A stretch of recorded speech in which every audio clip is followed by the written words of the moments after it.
Hi guys. We have CADL with positive data today. Combination of CAN-2409 combined with radiotherapy, where we can actually increase the percentage of patients that achieve disease-free survival, in other words, has a curative intent, it's possible that the treatment algorithms will change and that more patients will actually choose that regimen compared to surgery. But even if it wouldn't, it's still half of the patients, so very big numbers here. Of course, we don't know a price. I had a very small short on CADL. I covered it. I actually think it might be a long here, but I'll be right back. I'm gonna get some coffee. In prostate cancer, you can see that the range is in the order of 150 to $250,000 per year. Together, we believe this is a $10 billion plus opportunity. Most importantly is, of course, what could this mean for the patients? Again, there's a big remaining unmet need. Despite the radical therapies that I just described that are available to patients, 30% of the patients will actually have recurrence of the disease. And many of these patients will receive ADT, androgen deprivation therapy, which is hormonal therapy, which is associated with a very significant negative impact on quality of life. These patients may live longer, but they pay a price in terms of quality of life. Many side effects, short-term side effects, as well as long-term side effects as well. And or they receive chemotherapy. So that's exactly what we try to avoid by increasing the percentage of patients that will have no recurrence of the disease. Next slide. So how does it work? We've made a beautiful video that you can find on our website that explains it, but I will explain the mechanism of action very briefly. CAN-2409 is a replication defective adenovirus that we inject into the prostate. It will deliver the HSV thymidine kinase gene, so that means there will be local expression of this enzyme, herpes simplex virus-derived thymidine kinase. And then we give the patient the course with a tablet, which is valacyclovir, which has been approved a long time ago, and it's in fact generic. The interesting thing is that valacyclovir will be converted under the influence of the local enzyme activity in the tumor into a toxic metabolite, into a nucleotide analog that will kill the tumor cells in a highly immunogenic way. And because we use an adenovirus at the same time, we give a very strong pro-inflammatory signal to the tumor, because that's what adenoviruses do. In other words, you create the optimal conditions for in situ vaccination against the patient's own tumor. And therefore, we teach the patient's own immune cells how to recognize and how to kill the tumor cells, which should lead to durable anti-tumor immunity. Next slide. This is the single most slide that I'm going to show you today because we have a lot of human data, but it's still important actually to really understand the approach that we've taken in the phase 3 trial. What I show you here is that we implanted prostate cancer cells in the flank of the mouse, that's the orange circle. At the same time, we injected cancer cells intravenously, leading to the formation of distant metastases here in the lung. And then we had different therapeutic regimens. If you look at on the left side, you can see the effect on the tumor in the flank, so the locally treated tumor, so it's like the prostate cancer in the phase 3 trial. And you can see when you look at the purple line, the effect on tumor diameter. We can show here synergy between radiotherapy and CAN-2409 treatment. And you see exactly the same when you look at the distant metastases. There's actually an abscopal effect in the mouse, as we've also shown in the non-small cell lung cancer clinical trial that we presented earlier this year. I thought it was a short because typically injecting into the tumor, directly into the tumor, is kind of something that doesn't work.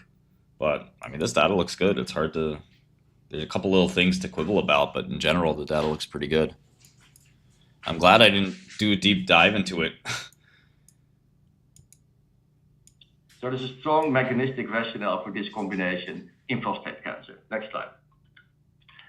So let's now look at the planned indication. The planned indication is a newly diagnosed localized prostate cancer in patients who have intermediate to high risk disease in conjunction with standard of care radiotherapy to prevent prostate cancer recurrence. So you see the definition of what's intermediate and what's high risk prostate cancer.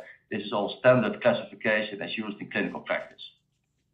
How do we administer it? Well, everybody will get standard of care radiotherapy, plus or minus short-term. Yeah, I only lost $8,000 on this one. Thank God I didn't have a big position. And we know that about half of the patients got short-term ADT, and we stratified for this in the statistical analysis. And the patients received 3 injections in total. Let's go to the next slide. Here you can see on the left side that we inject each quadrant of the prostate. So we inject in total 4 times 0.5 mil of CAN24. I didn't have any calls, just had some puts and some common short, which I covered. I think it's probably a long. ANAB is out. We missed even with the prostate biopsy. So we want to infiltrate the whole prostate so that we target all these lesions. And this procedure is actually simple and well tolerated and aligned with normal clinical practice. The whole procedure takes about 15 to 20 minutes. Doesn't need to be in a high-profile academic center. In fact, ANAB is halted. In our clinical trial, we're enrolled in community centers. There's no special equipment needed. The whole procedure takes about 20 minutes. And it's also, of course, important to ask the patients, how do they think about this? All of these patients underwent prostate biopsy because that's how you make the diagnosis. So we asked the patients, how did the study procedure where we inject CAN-2409 into the prostate compared to the prostate biopsy that you've undergone, often even repeatedly? And as you can see on the right side of the slide, most patients indicate it's the same or better tolerated. We use a thinner needle. It's a simpler procedure than a standard of care diagnostic biopsy. So let's go to the next slide. If you're short CADL, I would definitely get out. You can use the pre-market button to get out. Just fill outside RTH. I'll now present the results of our phase 3 clinical trial of CAN-2409 in patients with newly diagnosed intermediate to high-risk localized prostate cancer. Slide 12, please. So we enrolled 745 patients and randomized 2 to 1 to receive either 3 injections of CAN-2409 into the prostate gland, each followed by a 14-day course of valacyclovir, or 3 injections of placebo, followed by a 14-day course of valacyclovir. Both of these were in combination with standard of care external beam radiotherapy, with or without short course androgen deprivation therapy, or ADT, which in this case was less than 6 months. As Paul Peter said, randomization was stratified by NCCN risk group and planned use of ADT. The primary endpoint for the study was disease-free survival. This was defined as the time to cancer recurrence or death due to any cause. The key secondary endpoints included prostate-specific antigen, or PSA, freedom from biochemical failure, prostate cancer-specific outcomes, and overall survival. Next slide, please. Here I'm showing the details of the DFS primary endpoint, which was designed to capture treatment effect in early prostate cancer. Disease-free survival is defined as the time from the date of randomization to the date of cancer recurrence proven by biopsy, clinical or radiographic evidence of local or regional failure, distant metastasis, or death from any cause. The study was powered 90% to detect a 15% relative improvement in DFS between the treatment arm and the control, with a 2-sided alpha of 0.05. This endpoint has been validated by the FDA with its granting of a special protocol assessment, or SPA, that was reaffirmed in 2019. Market research with payers and key external experts confirmed that the DFS improvements that we had targeted would be clinically relevant. Next slide, please. No human use yet. So we screened 774 patients and randomized 745, 2 to 1, to receive either CAN-2409 or placebo injections. 496 were randomized to receive CAN-2409 plus prodrug, and 249 to receive placebo plus prodrug. 17 patients in each arm were randomized but not treated, and a similar proportion of patients did not complete treatment on each arm when one considers the 2 to 1 randomization. Thus, the treatment was completed by 441 patients on the CAN-2409 arm and 213 patients on the placebo arm. Included in the ITT analysis were 496 patients on CAN-2409 and 249 on placebo. And included in the safety analysis, those who received at least one injection, were 479 patients who were randomized to CAN-2409 and 232 patients who were randomized to placebo. Next slide. The demographics and baseline characteristics of the randomized patients are shown here. The median age of patients in the study was 69 years. We had a great representation of patients of African American descent, with 18.8% on the treatment arm versus 11.2% on the placebo arm. We had 9.5% of patients that identified as Hispanic or Latino. And in terms of baseline risk groups, we had approximately 85% of patients who were intermediate risk and approximately 15% who were high risk. The median PSA at baseline was 6.8 nanograms per mil in the CAN-2409 arm and 6.5 nanograms per mil in the placebo arm. In terms of baseline Gleason score, 12.1% of patients on the CAN-2409 arm had Gleason scores greater than 7 versus 10.8% on the placebo arm. Approximately 50% of patients on each arm plan to receive short course ADT. Next slide, please. In terms of outcomes, the top-line readout exceeded key external expert expectations. Again, the phase 3 trial was powered to detect a 15% relative difference between active and placebo arms. The observed 14.5% relative improvement was considered clinically meaningful, as indicated by the quotes on the left from KOL interviews. Furthermore, as I'll show in the next slide, the DFS difference increases over time beyond 54 weeks. Next slide, please.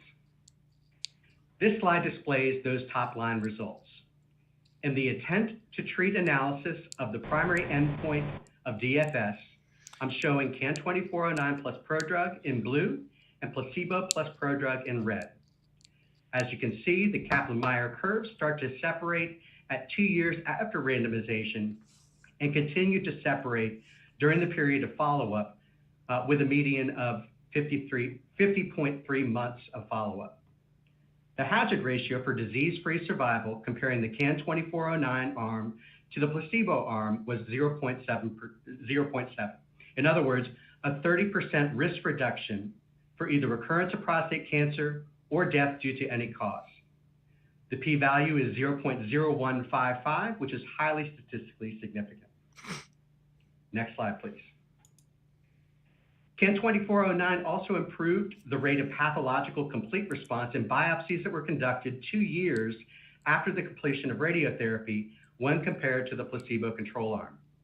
Post-treatment biopsies were centrally reviewed by at least 2 blinded independent readers. At 2 years after the completion of radiotherapy, the negative biopsy rate was higher on the CAN-2409 arm, 84.4%, when compared to the placebo arm, 63.6%. This difference was significant with a p-value of 0.015. Next slide, please. Here I'm showing the forest plot that displays DFS outcomes, disease-free survival outcomes, in key subgroups. Any data points to the left of the vertical line and in the green favored CAN-2409 treatment. Any data points to the right favored placebo treatment.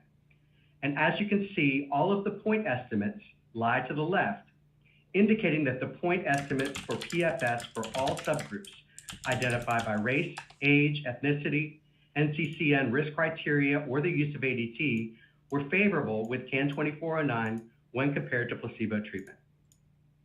Next slide. CAN-2409 also demonstrated significant improvements in prostate-specific outcomes, either the recurrence of prostate cancer or prostate cancer-related deaths. Here we show the same type of separations of the Kaplan-Meier curves, but the separation is even greater when excluding deaths due to any cause. The hazard ratio is 0.62, or a 38% reduction in the risk for prostate cancer recurrence or death due to prostate cancer. And the p-value is highly statistically significant at 0.046. 2 zeros, Next slide, please. In addition, we are also reporting key secondary endpoints. From this study, we saw a significant increase in the proportion of patients that achieved a prostate-specific antigen or PSA nadir of less than 0.2 nanograms per mil in the treatment arm when compared to the placebo arm. The proportions of patients who met this criteria were 67.1% in the CAN-2409 arm versus 58.6% in the placebo arm with a p-value of 0.0164. We also demonstrated an improvement in the freedom from PSA failure, which was numerically lower in the 2409 arm with a hazard ratio of 0.84.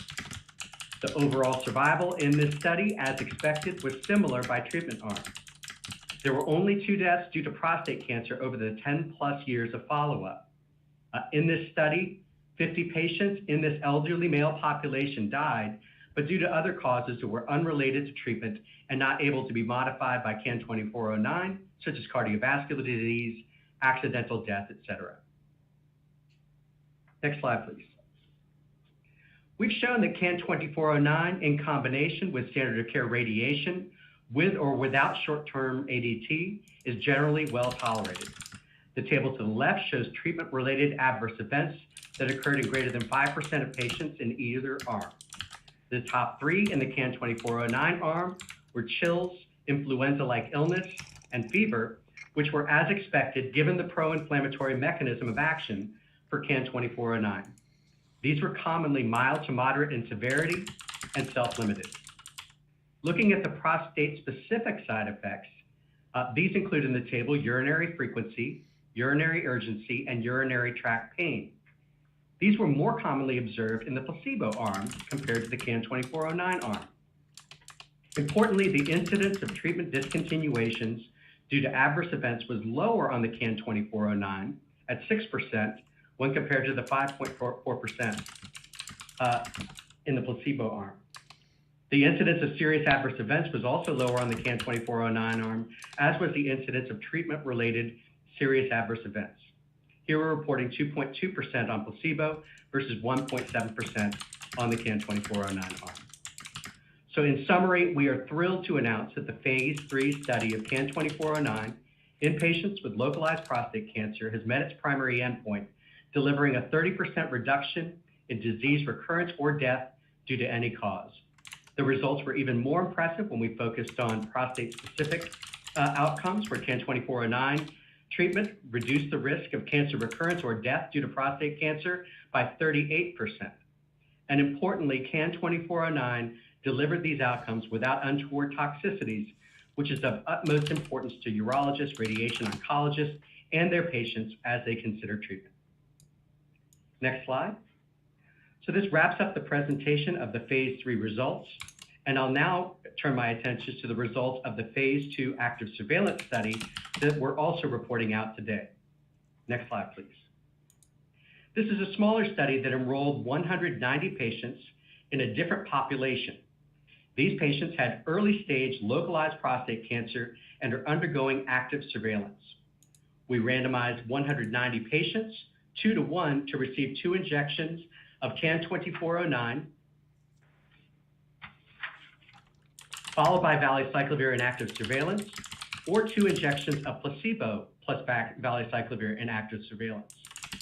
In this study, our primary endpoint was progression-free survival that was either demonstrated by an upgrade in tumor Gleason grade, tumor volume, disease metastasis, or death due to prostate cancer. Importantly, in this monotherapy study, the safety profile for CAN-2409 was generally consistent with the phase 3 trial. There was a numerical improvement in the percentage of patients with negative biopsies at 1 year post-treatment and the time to radical treatment compared to the placebo arm. However, these differences did not reach statistical significance. There was also not a statistically significant difference in PFS between the CAN-2409 arm and placebo. This was a small exploratory phase 2 study of CAN-2409 monotherapy without the synergy of radiotherapy in a different patient population with a different endpoint, all of which may have contributed to the results. The data from this study will be further explored, and we look forward to presenting the data comprehensively at an upcoming medical conference. I'd now like to hand it back to Paul Peter, who will give us closing remarks. Thank you very much, Garrett, for reviewing the data. As I mentioned earlier, this data gives us great confidence in the future progression of prostate cancer management. Before taking any questions, I want to take this opportunity to thank the patients, their families and caregivers, our clinical collaborators, our advisors who all participated in our clinical study. This has been an immense amount of work. We recognize this big effort it takes to be part of these studies as a patient, with the hope of improving not only your own outcomes, but also the outcomes of future patients. None of the progress we make as drug developers would be possible without their participation and support. And we are truly inspired by their partnership. And we remain committed to honoring their contributions through our continued efforts to deliver meaningful solutions for difficult to treat tumors. I also want to thank our dedicated employees who worked very, very hard at Candel. Their relentless pursuit of excellence drives our passion to develop viral immunotherapies designed to improve survival, to improve cure, to improve quality of life where appropriate in patients with early to late stage disease. I also want to thank our loyal shareholders. We thank you for your trust and support, especially focusing on a whole new modality. It always takes time to change the paradigm. So big thank you for trusting that we will deliver on results and get to the scientific answers. And we look forward to our continued partnership with you as we are on this journey together, moving towards the future. It takes time to change the paradigm. We are ready to take some questions, and I'm going to hand over to the operator. Thank you. Q426. To ask a question, please press star 11 Not on kidding, your 2 telephone and wait years. for your name to be announced. What takes To so withdraw long your to question, file press BLA star on one 11. trial? Please stand by while we compile the Q&A roster. Our first question is from George Farmer with Scotiabank. Hi, thanks for taking my question and congratulations on the wonderful results. Certainly, it's been a long time coming. My question is on maybe some elements of the trial that you didn't talk about that might be interesting to investors and certainly to the medical community as well. And maybe you can talk about the drug's impact on the frequency of patients that actually developed metastatic disease. And of those patients, was there anything different about the disease in the drug-treated patients versus the control? And also maybe the impact on the frequency of prostatectomy. Yeah, absolutely. Well, first, great to hear from you again, and thanks for the question. I'm going to ask Garrett to take this question. Well, thanks, Paul Peter. In the phase 3 study, the outcomes were for disease-free survival were either recurrence of prostate cancer as determined by a positive biopsy, clinical treatment failure, or death due to any cause. In terms of treatment failure, which included local, regional, or metastatic distant metastasis, the rates of treatment failure were 3% on the CAN-2409 arm and 4.4% on the placebo arm. So again, a reduction in the incidence of clinical treatment failure by those definitions. Okay, and again, prostatectomy, was there any difference there in the patients? Shut up. In the two arms? Well, yeah, prostatectomy is typically not used, in these patients post failure of radiotherapy. It's either radiotherapy or prostatectomy. There may have been some patients who underwent prostatectomy, but I don't have that information in front of me right now. Yeah, it's also difficult from a technical perspective to do actually a radical prostatectomy after radiotherapy. Great. And also, I was struck by this. You saw a difference in the PSA nadir, but it didn't. The magnitude really didn't correlate with the magnitude of the actual clinical outcomes. Do you have any comments on that? And are you seeing it that way as well? Garrett? Yeah, I think the PSA nadir is just one of the biochemical, biomarkers that predicts response or predicts the effectiveness, of radiotherapy in this patient population. The addition of CAN-2409 increased the nadir, which would be predicted to be, correlated with outcomes. But ultimately, the recurrence of cancer that is biopsy proven is the most important endpoint. these individuals, often have to undergo, further therapies down the road. And obviously, this is an important thing to prevent is cancer recurrence, metastasis, and the need for future therapies. Well, I'll add something from a clinical perspective. PSA levels are followed in these patients because it's a soluble biomarker, so you can just draw some blood and test it. And then if it is detectable or becomes detectable and or increases, then that's the indication typically in clinical practice to take a biopsy. So the gold standard ultimately is actually the histology. So we are happy that these results are consistent, but most important are the histologic findings there. Mm-hmm. Great. Thanks very much. Yeah, thanks for the questions. Our next question is from Kemp Dolliver with Brookline Capital Markets. Hi, thanks, and good morning. You had a modest number of patients that did not complete treatment during the trial. Can you talk about the main reasons for that and whether there are any patterns with regard to, say, this subpopulation versus the intent to treat population? Okay, thank you. Garrett? Yeah, I'm pulling that back up. That was in the consort diagram. Importantly, the reasons for incomplete treatment on the CAN-2409 arm were AEs or complications, which weren't necessarily related to CAN-2409. That was in 2.2%. These may also have been related to radiotherapy or the ingestion of prodrug. If we look at the rate of incomplete treatment on the placebo, it was actually higher at 6% due to AE or other complications. So, for the most important and the most frequent reason for lack of completion, that was balanced, if anything, favored the CAN-2409 over placebo. Great, thank you. And what's your thinking with regard to filing the BLA? Has it changed in the last month or so? No.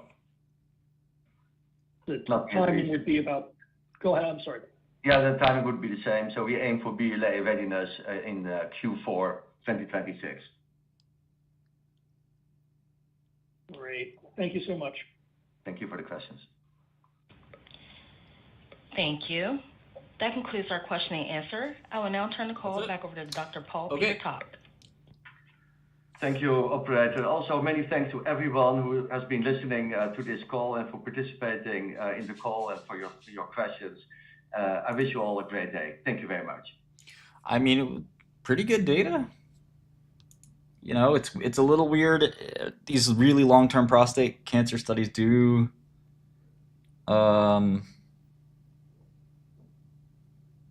I don't think so. I saw people on Twitter kind of can't believe it.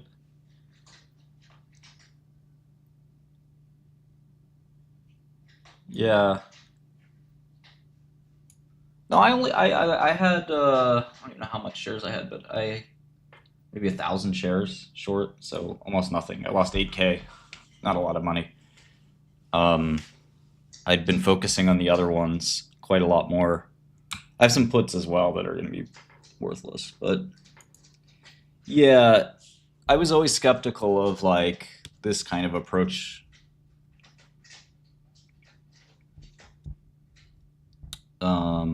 What Dubs is saying with the Amgen drug is true. It's very hard to stab a tumor and hope that something happens. And this is this really weird so-called abscopal effect where injecting the tumor now has some impact years from now.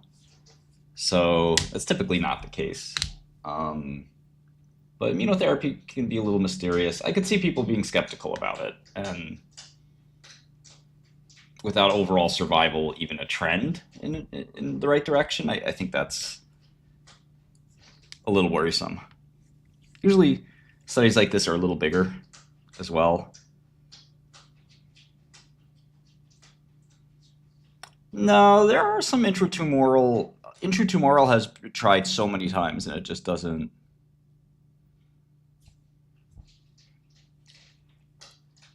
just generally doesn't work. So it's very surprising that this worked, but like I said, I had not taken lots of questions on this one. I just kind of put it on my screen, shorted a little bit because my heuristics are like this. Heuristics kind of were alarming. So I hope nobody got some huge position in this or something like that, just because I had it on my screen here.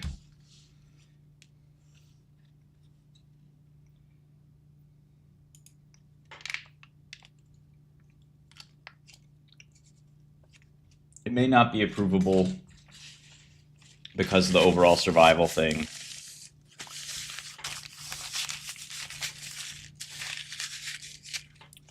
But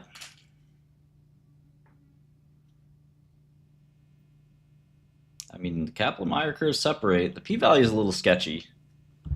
0.015, I think. It should be a little better than that, but a good chunk of the Kaplan-Meier curve is overlapping and then it separates.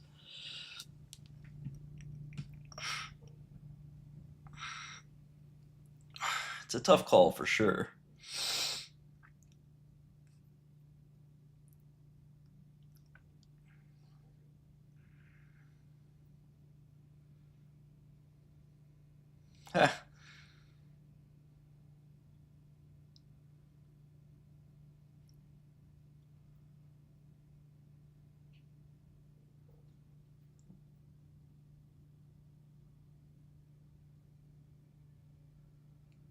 Yeah, again, not sure it's a long, but I don't know if I'd be short it.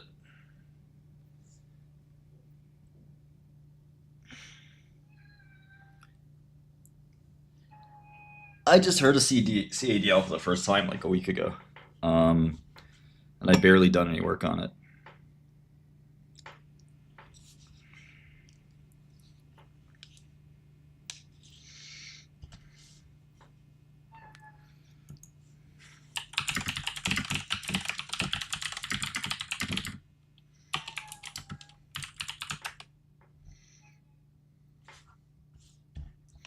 I'm not long,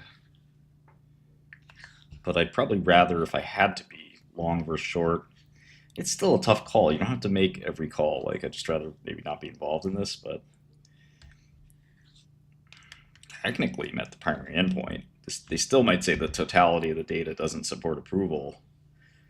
But if you do meet the primary endpoint, it is usually a good thing. Tough call.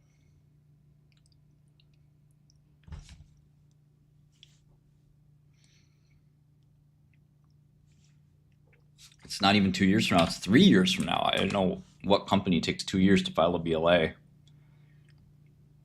My guess is they have to do some kind of manufacturing update. Because putting the data together for one clinical trial, I mean, people file BLAs that have many clinical trials in them.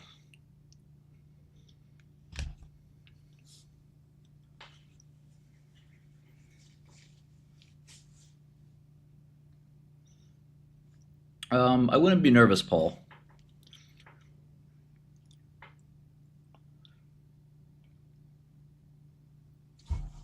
That's funny that they didn't want to spend money on it.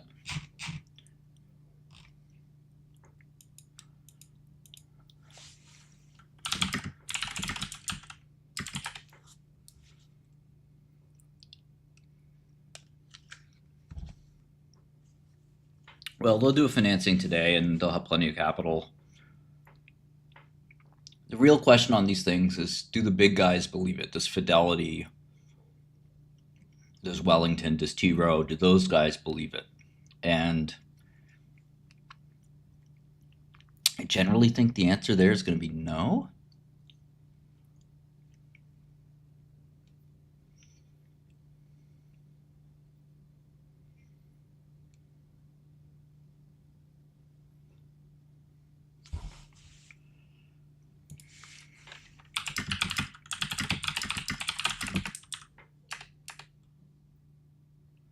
Order partially filled.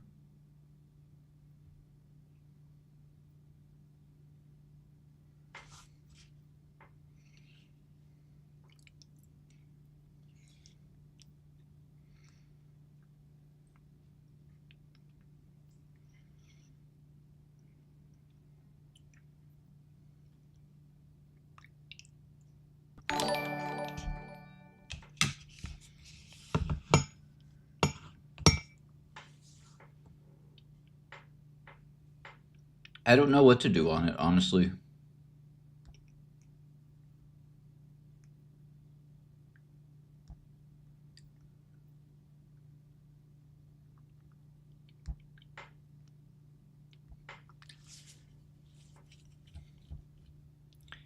You know, the last time there was something like this, Dendrion was the company. They did get FDA approval.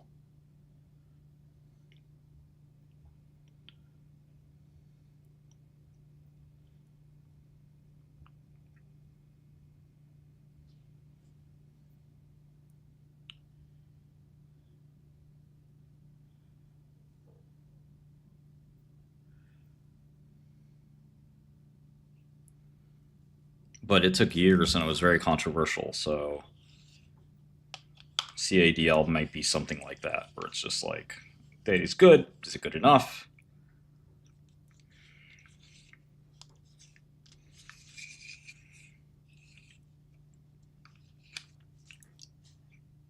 I don't think it's Pluvicto killer. Oh, yeah, I can't believe Rigetti's at $8. I shorted the Rigetti 7.5 calls.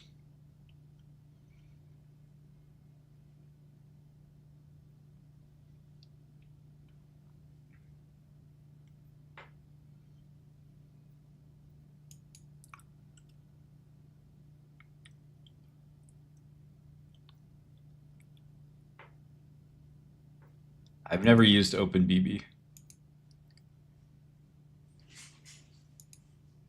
Like ever.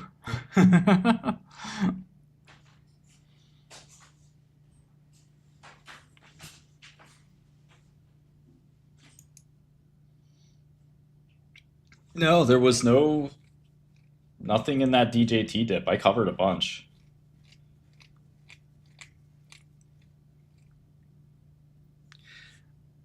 I think there is a human presentation.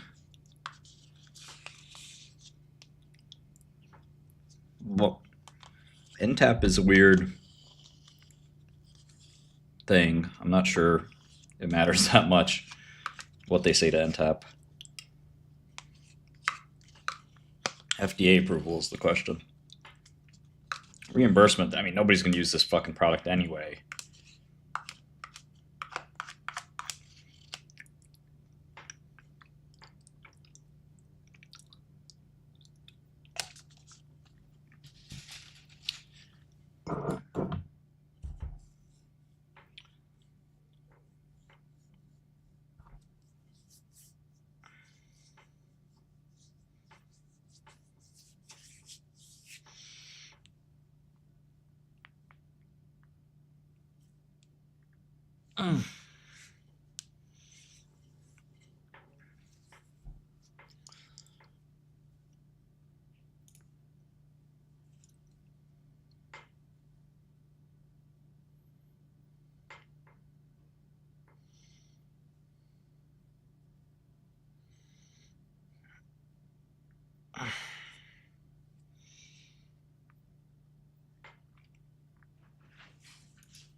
Don't send me a gift. Just subscribe to Godel.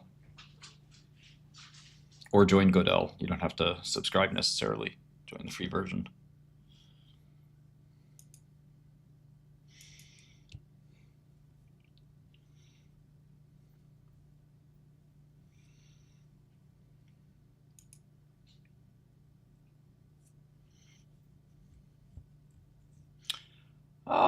It's not a tough day for me. I hope it's not a tough day for anyone else, though. It's very hard when you look at a new stock and you have this feeling, oh, this could be a short, and then people want to follow you in. But I would just be cautious and careful until you hear me talk about something over and over and over again.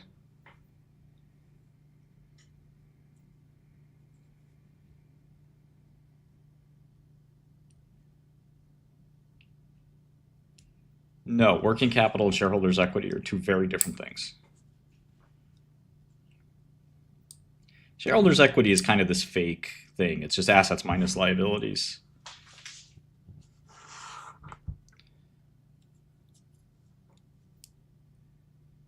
Really, Bob?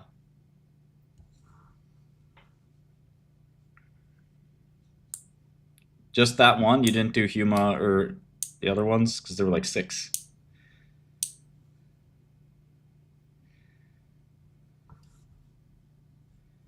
Just why just that one? There are like 6 of these.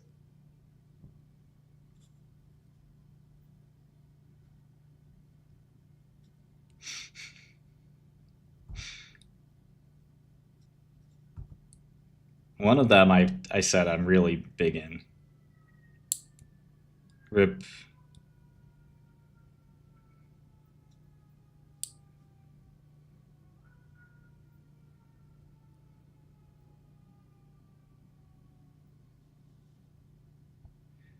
No, I mean, I still thought Kendall was a short. To be clear here, I was short.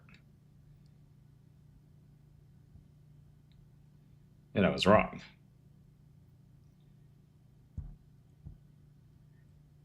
I wrote in Godel which one I'm big in. And I'm still trying to put my position on. I am short Ion Q and Rigetti. I think the quantum bubble is about to burst. Order partially filled.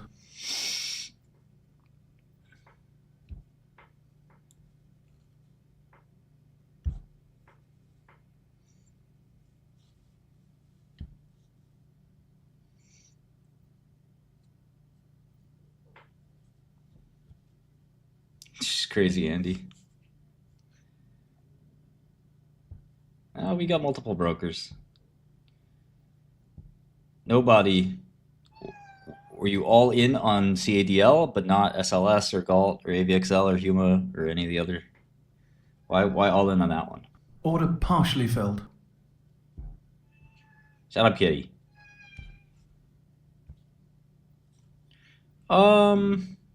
Yeah, the Google announcement was very contrived and not that important.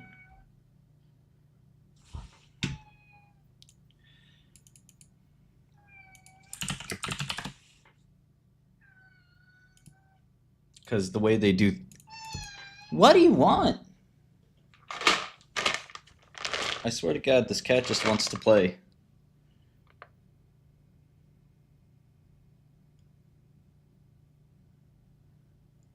Maybe you want some treats too. I don't know.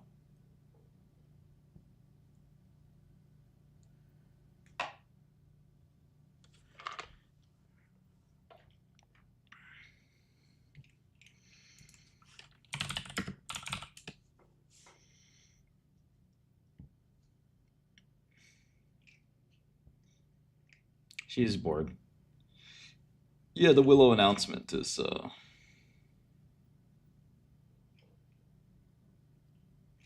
I am still on Palantir. God-forsaken piece of junk.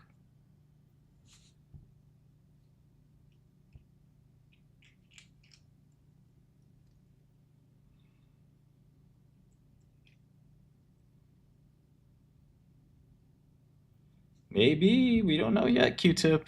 Usually the FDA doesn't take 12 months to decide a approval, but I'd appreciate it if you didn't insult anybody here, because I'm not insulting you. But if you want me to insult you, I can. Because I go ham. I go hard in the paint.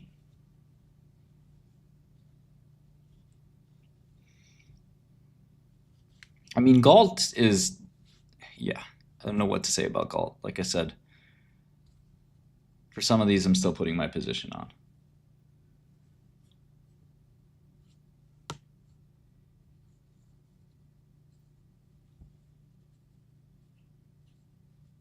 Yeah, Mislav is right, but the question is, when do people stop caring? Bob, I don't appreciate trolling, man.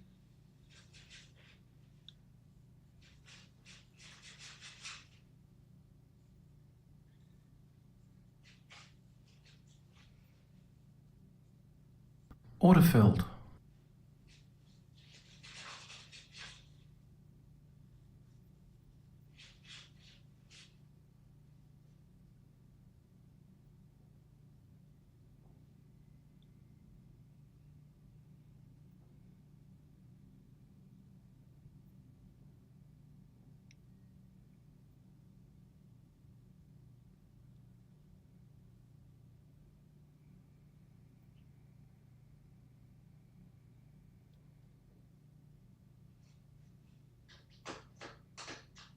Yeah, I still think Hume is a short.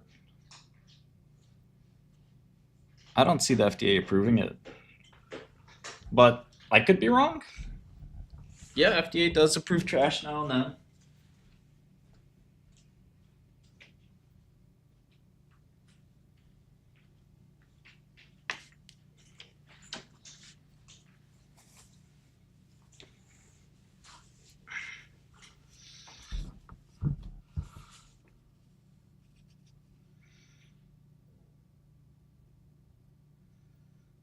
Yeah, yeah, I think that's.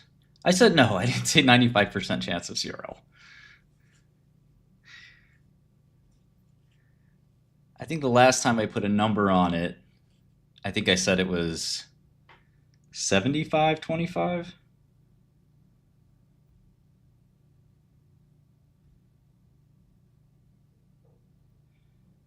Hume is God knows when. Whenever the FDA decides. Numora, I said 50-50. Yeah, I'm 75-25. I don't know, Q-tip, what's your percentage? I don't think everybody did, Susan. But I put it on the bottom of my screen and I said all these stocks are shorts. I barely looked into Candle though. Good luck, Patrick. I don't know if you put your life savings. Oh wow, big.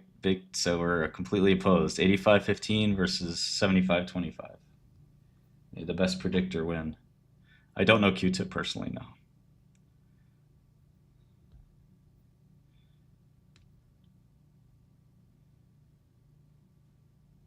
There you go. JJ Dubs has me recorded better than me. Can Sava pull an Amblic? No, Sava's done.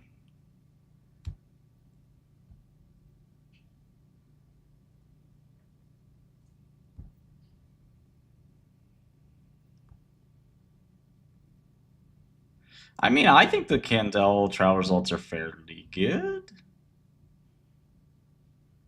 Privation.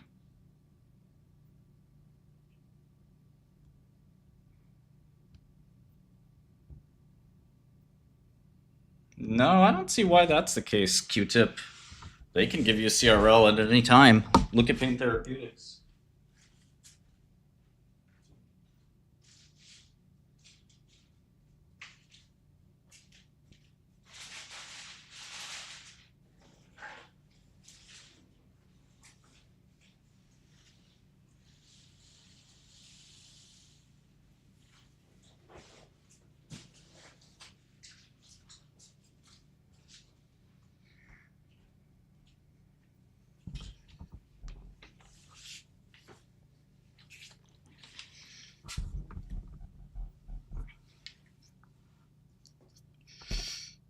Great, Austin. Congrats, man.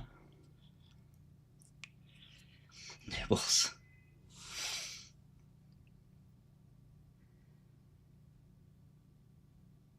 ANAB, I didn't get a chance to look at.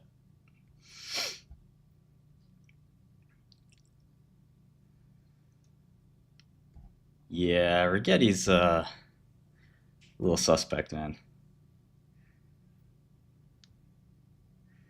Well, the Google chip is circuit sampling, and I think circuit sampling's kind of pretty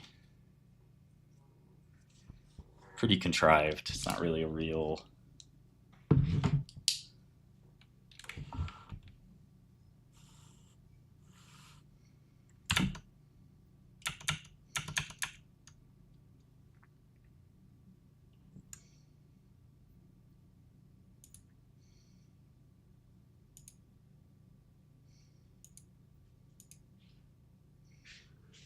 Yeah, D-Wave's kind of even worse from a technology perspective.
Kendall had good news.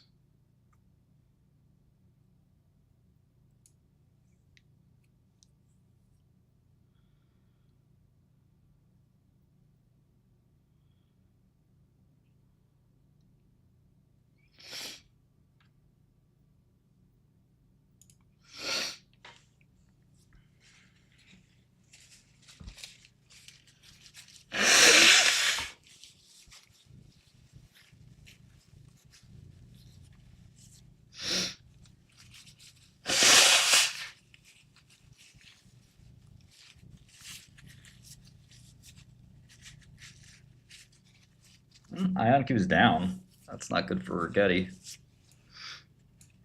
Rigetti's just up on nothing.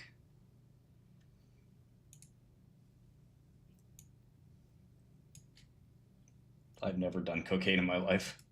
Oh, market's open. All right, let's go.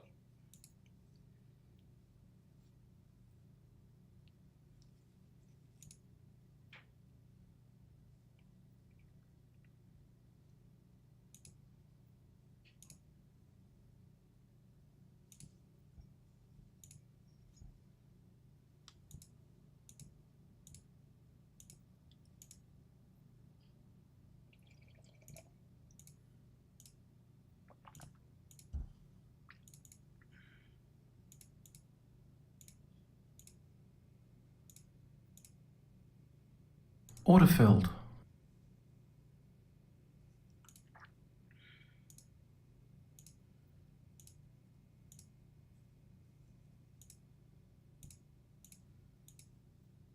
Order partially filled.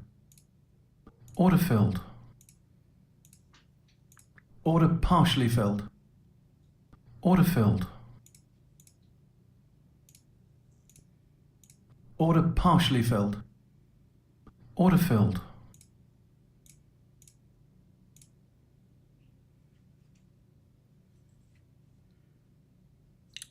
I covered like half the DJT on the spike down. I'll try to stream Order partially filled. as much as I can. Order filled. My wifey may not like it, so it's up to her a little bit. But you got to convince her, you know? Maybe you guys can convince her.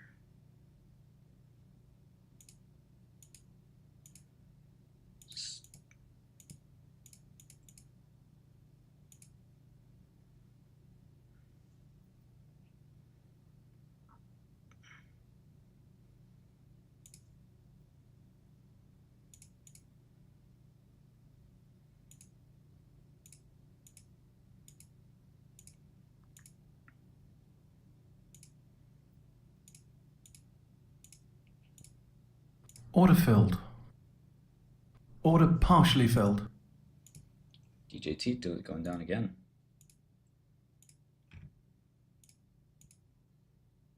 Order filled.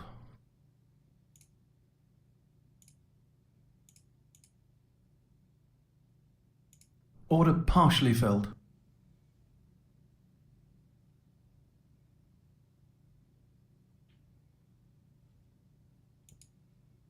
CADL breaking out a little bit as it halted. Yeah, vol halt. Oh, good job on that. I am short Rigetti.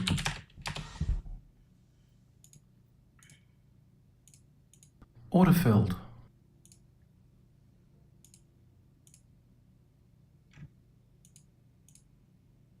Order filled.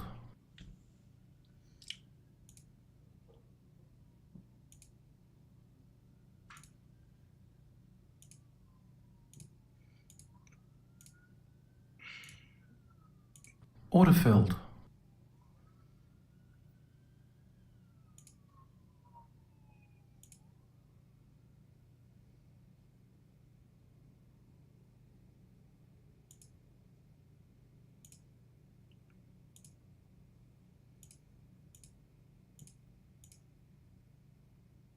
Order partially filled.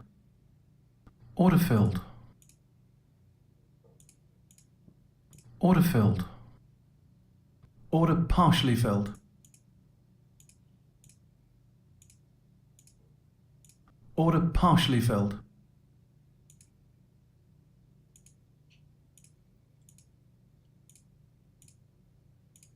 Order partially filled. Order filled.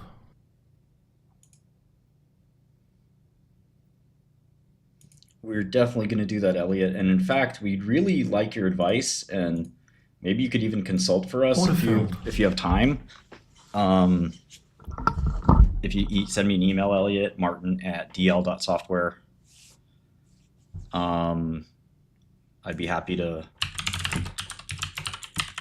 Obviously, if you want to give us free advice, that'd be great, but also a little bit of consulting would be helpful too. We're not commodities experts. We need a commodity expert to talk to and help us a little bit. We know how to do the basics, but we want to really understand this market and Order partially filled. appeal to people. Order filled.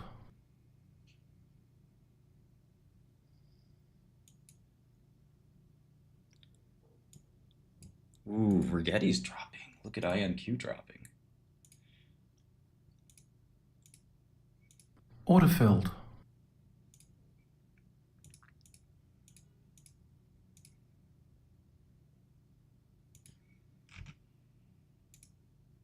Order partially filled.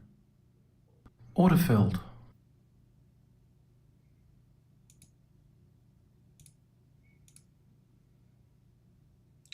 Yep, futures as well. Coming soon, coming soon. Order partially filled. I don't know why MicroStrategy's up. Bitcoin's up.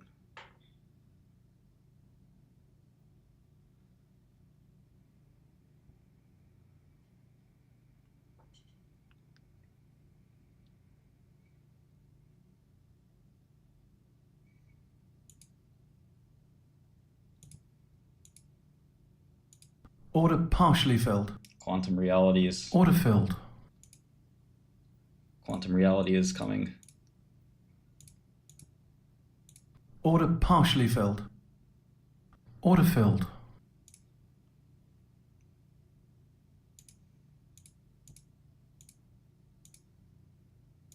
Order filled.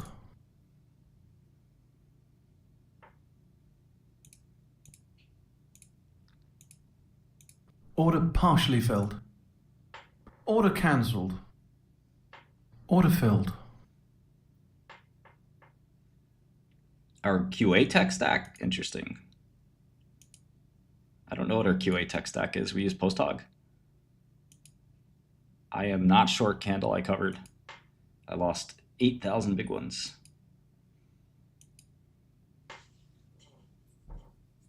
Which I hope for the rest of you guys, similar loss, like 1% of your portfolio, not 10 or 20 or 30 or something like that.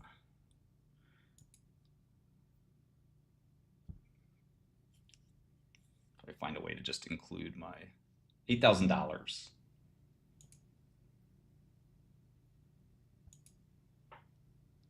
You never heard of that term expression, big ones? Order partially filled. Order filled. 8 racks, 8 dimes, 8 G's. Order partially filled. No, short Rigetti, short INQ. They keep dropping. Let's go. Pound the short. Pound that. Tenderize it. Order partially filled. Order filled. Order partially filled.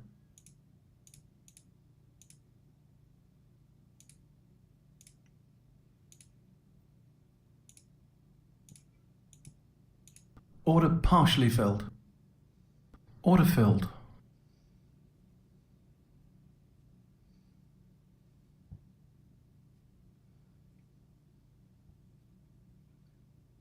I think I'll move to Soho at some point. I like Soho. I can't live in the Southern District of New York due to federal circumstances. Order filled. A certain judge that wouldn't be so happy if I violated the conditions of my Order filled. supervised release.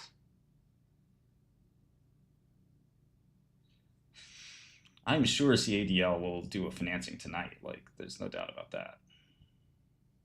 Look at this fucking Palantir. Dog shit.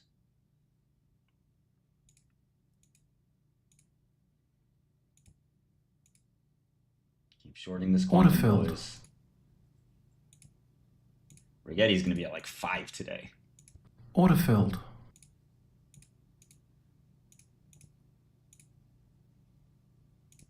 Autofilled. Yes, they can force you to live in a district that you're literally on probation in that district, if that makes sense. So like, you must live in that district. Autofilled.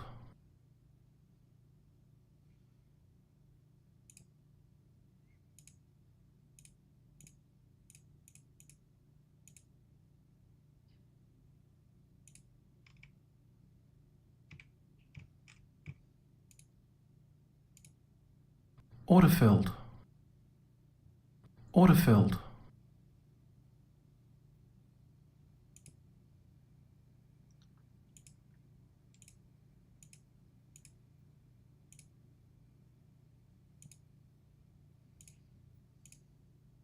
Order partially filled. Order filled. Order cancelled. Order filled.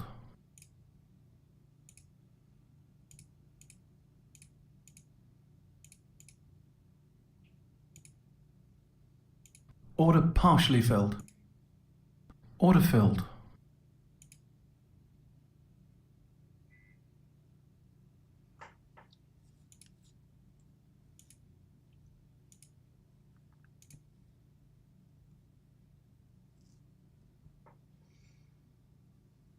Every inmate, every prisoner, when they're released, Autofilled. they have to live in their district.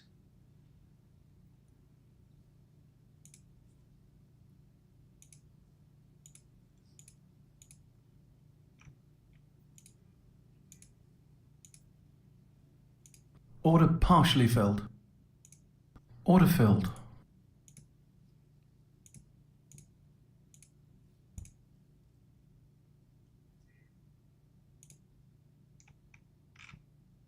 Order filled.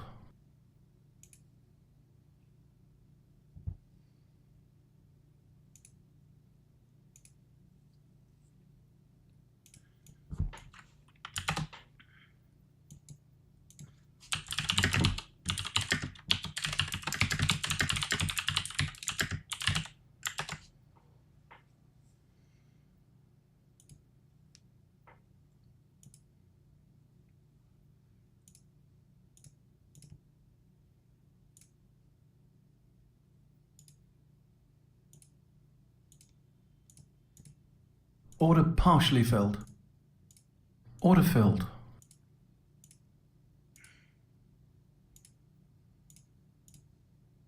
Order partially filled.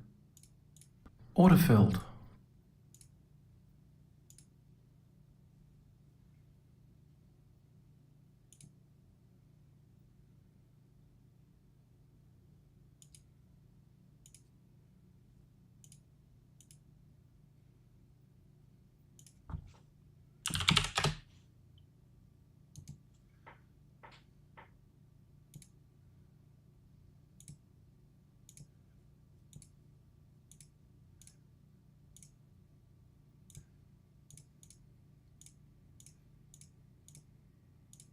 Order partially filled. Order filled. Order filled.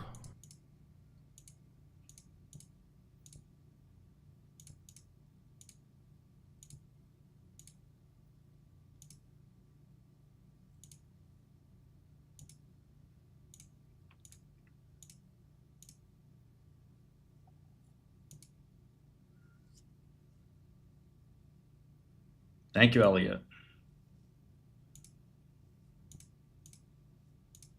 Order partially filled. Order filled.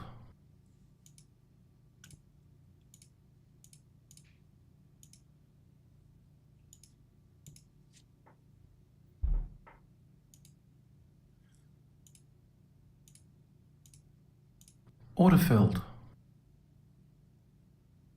Candell had good data.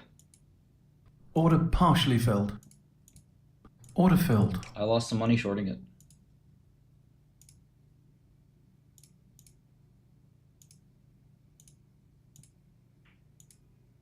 Someone mentioned to me it looked like bullshit, but the data was good.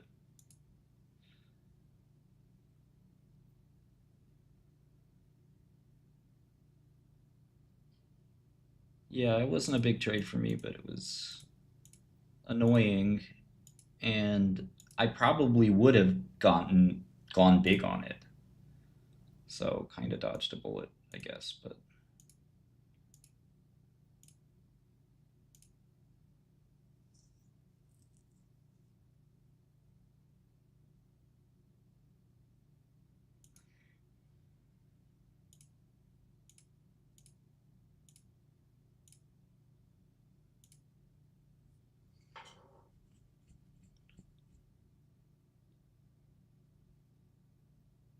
yeah, SBF needs a good mackerel.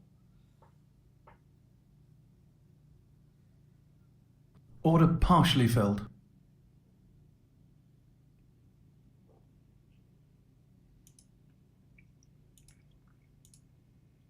Order cancelled. Order filled.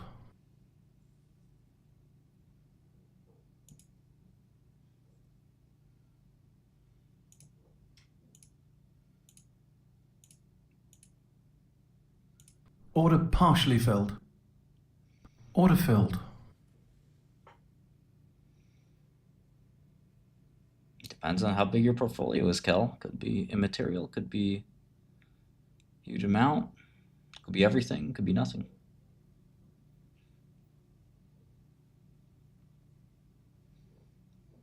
I would probably sell Rocco, but I don't know, man.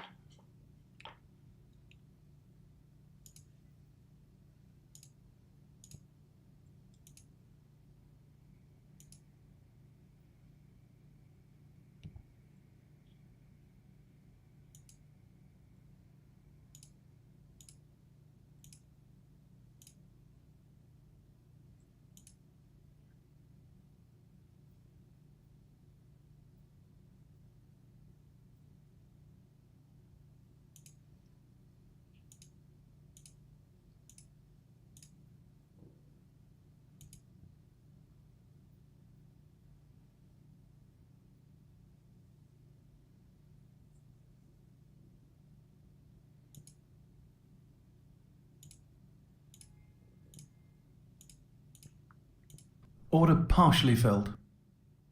Order filled.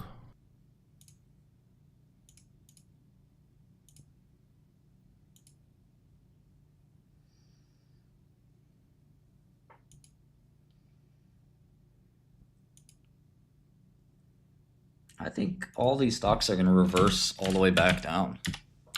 I mean, IonQ was fucking cat throwing up for no reason. Ugh, gross. IonQ is in the teens. None of these companies have had news. Like, there's no news in quantum. And IonQ is a good company and everything.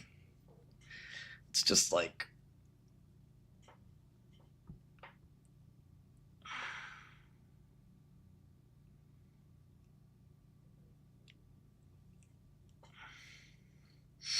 how do you, Candel has 0 days? I don't even think they have weeklies.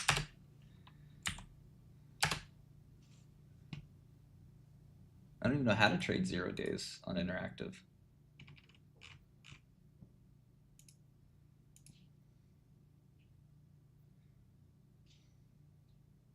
The Google news isn't good news for them. If it's good news for Google, I don't see how it helps them. It just shows a technical deficiency.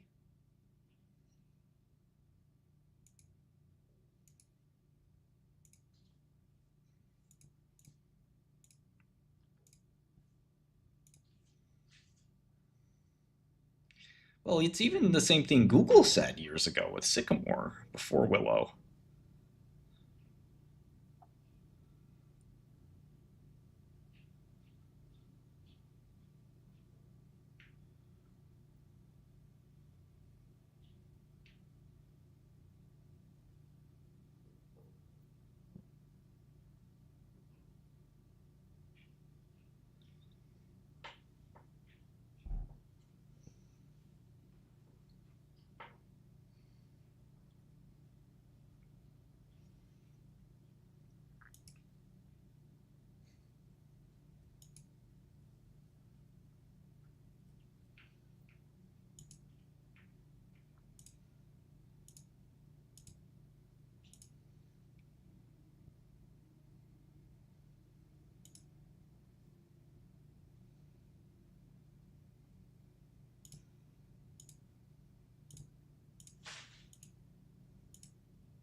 Autofilled.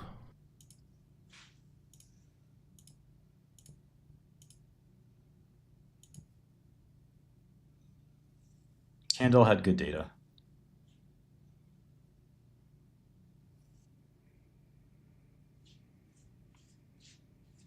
I don't think Google's handing anything to Sam Altman. I don't think they're on speaking terms. Oh, I see what you're saying. You're joking about Transformers. I see. Yeah, probably, right?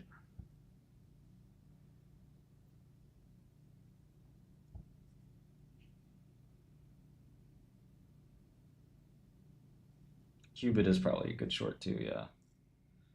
Let me short some of that.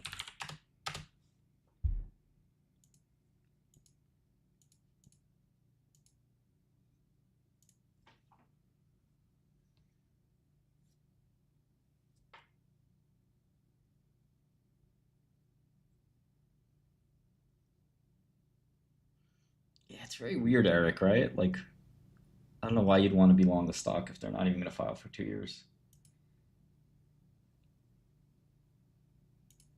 It's very bizarre.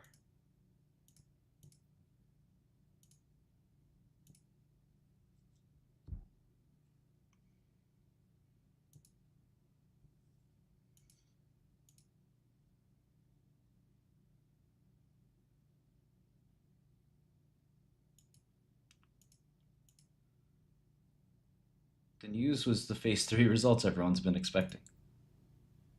You should know that. Autofilled.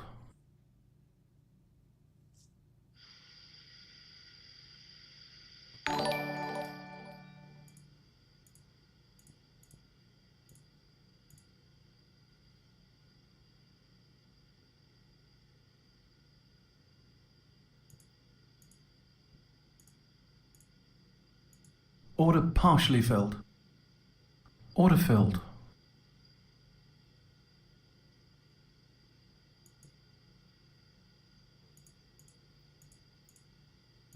Order partially filled. Autofilled. Autofilled.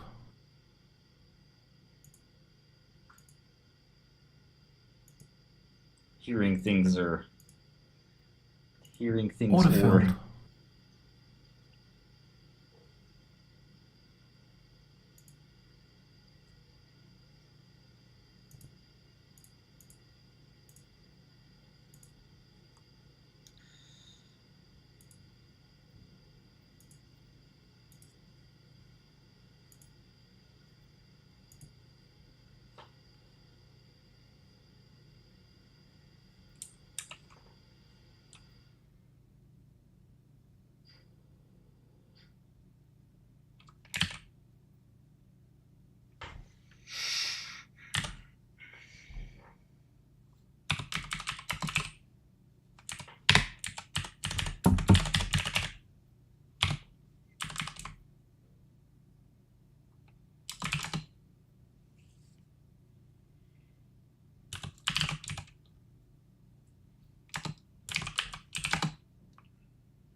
I'm shorting quantum computing stuff, and I'm building a big short in a biotech.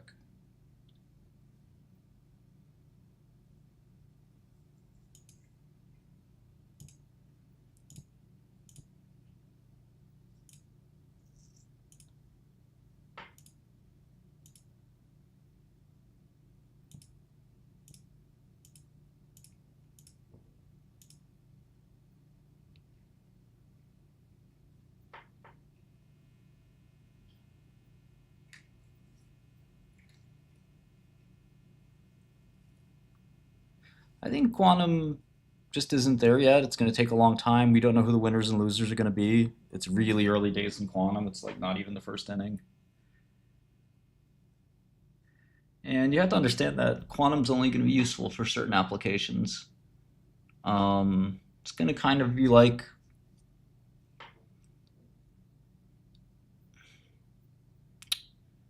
when GPUs first started, They were only useful for video games. We used to even have sound cards, believe it or not, that just did audio processing. Order partially filled. They were separate from the rest of the computer. So like we don't actually know. Like your quantum computer is never going to run Windows or something like that. It's going to be used for specialized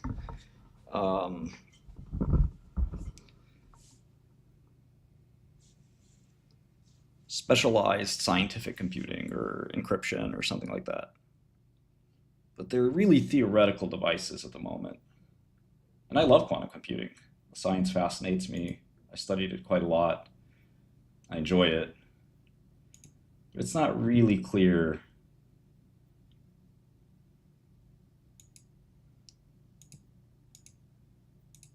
when and where these things will actually be useful and make Order money. partially filled.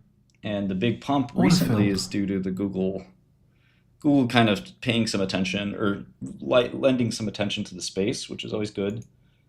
New investors come in and learn this is a big space, it's interesting, but those investors are going to be disappointed when there's no real progress. Order filled.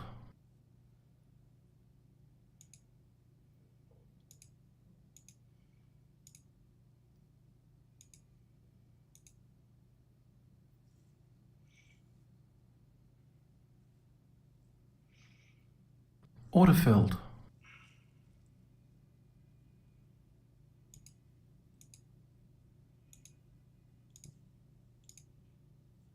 These companies have been around a long time, Rigetti and IonQ. They couldn't go public through normal means. They had to go public through SPACs. And, it'll be a really long time for a lot of revenue. IonQ is executing fairly well, actually.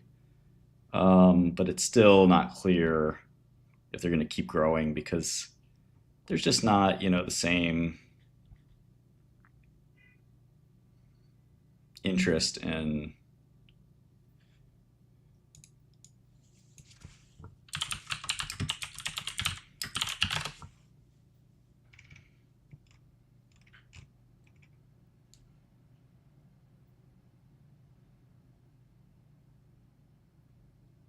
there may be this like exploratory experimental interest that doesn't translate to like real industrial interest. I don't think AI will. Well, AI can reshape the healthcare, but not pharmaceutical sector. There's a lot of hype as well.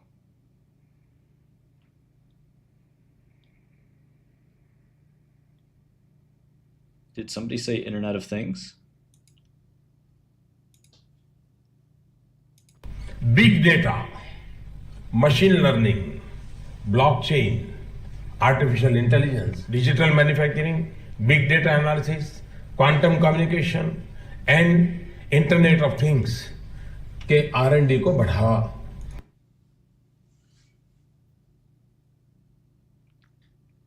Big data, machine learning, TensorFlow, PyTorch, weights and biases, scale.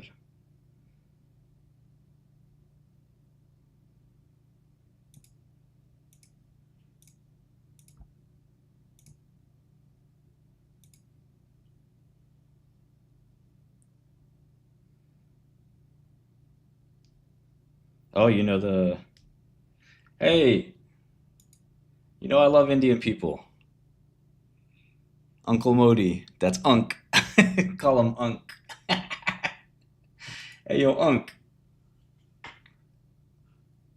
What's good, Unk?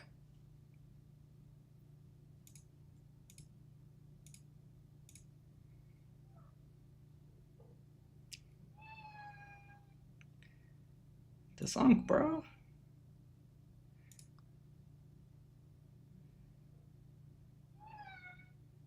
Shut up, kitty. Shut up. This Nibbles. Nibbles the cat. Oh, yeah. Hey, you want to play? I see. You want to play? Okay.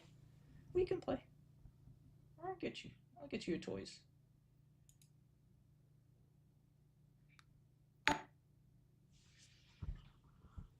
It's a she. She's a wonderful kitty. Sometimes. We have some toys. Oh, toys. What's that? What? Is it toys? Yeah. Mouse toys. For my little killer. Whoa, look at the blue one. See the blue one? I know. Huh? What are we gonna do? Are we gonna throw it? Every time we throw it. Wow. Trashy's with my mom. Trashy was my dad's best friend before he passed away. Best friend.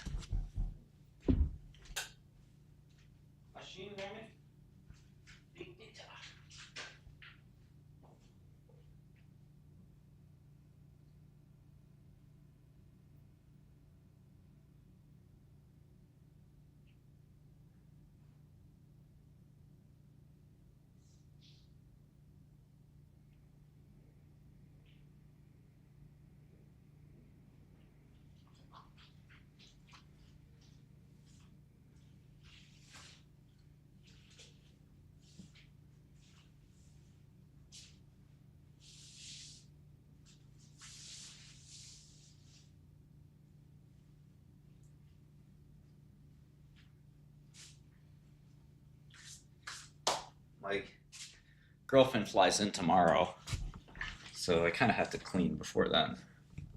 This place is a mess. Yeah, she's fast.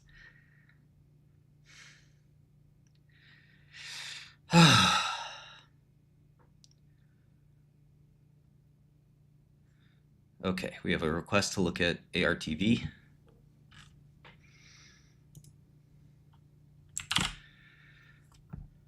I wish I knew, Jay. Order partially filled.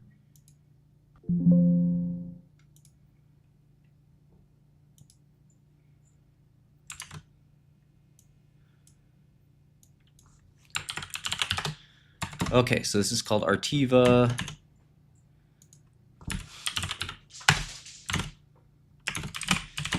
$300 million market cap, $220 in cash. We looked at it briefly. This is the guys with the natural killer cells. Wow, IonQ and Rigetti now starting to fall nicely. Starting to fall nicely for your boy.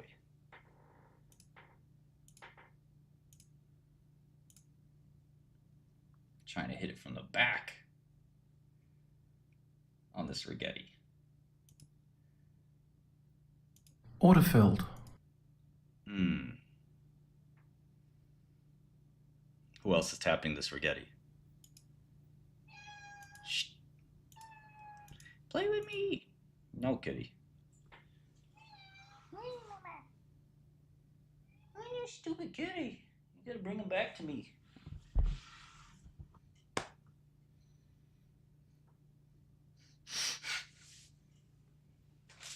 What's this one? Oh, it's a brown mousey. Oh, what? It's a gray mousey. He's so yummy. He's so dangerous. You gotta kill him. You gotta get him.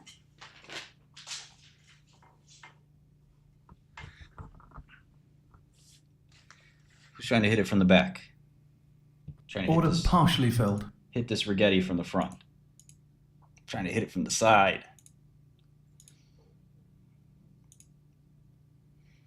Order partially filled.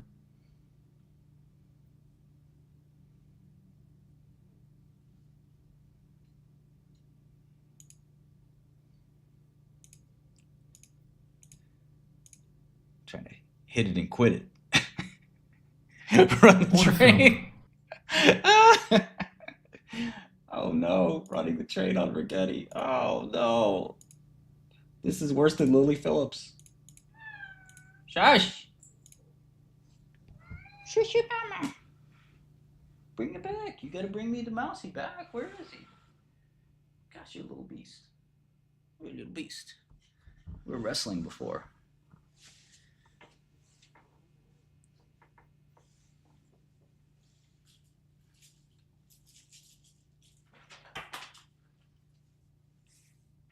Lily Phillips. Imagine I introduce my new girlfriend, fiance, wifey, and it's Lily Phillips. Internet would explode. They'd be, oh my god, what the fuck?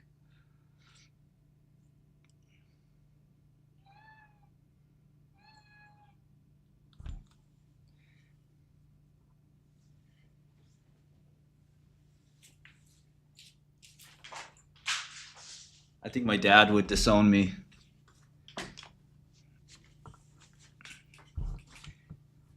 My dad would disown me from heaven. He would say, Martin,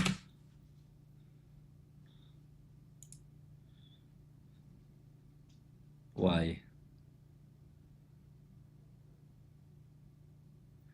Why you do this? No, Christy's not an op. My dad from above. My son, why are you with this thought? I thought you patrolled thoughts.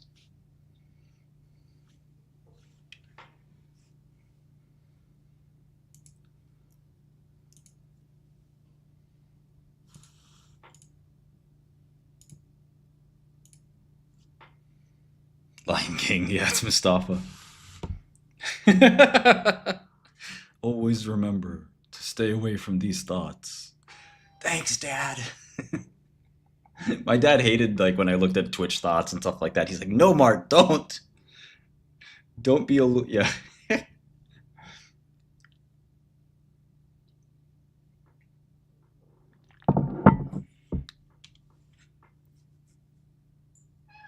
Shut up, Gertie.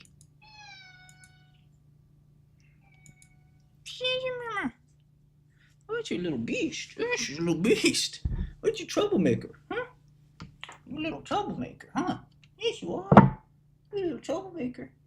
Yeah, you're crying now. Thought you were a tough wolf, a tough little lion. Yes, you a little lion. You a little lion. You ain't shit. You ain't shit.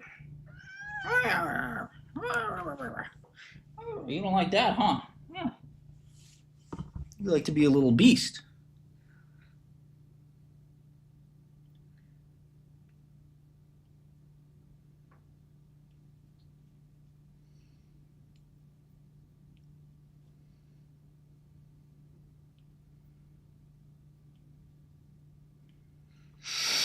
Do it all again.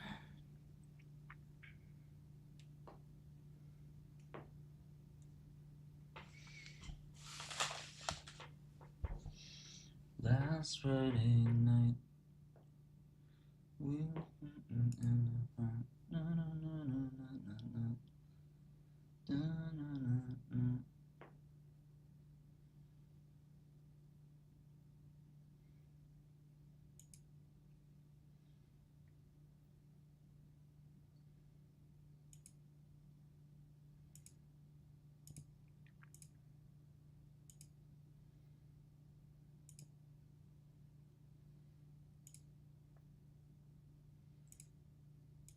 Autofilled. Yeah, you might want to look into Godel, where I look at stocks Autofilled. for free to all subscribers. So, Obsu, that's up to you. But right now I'm looking at Artiva. Let me put it on the screen. I promised this guy I would do Artiva.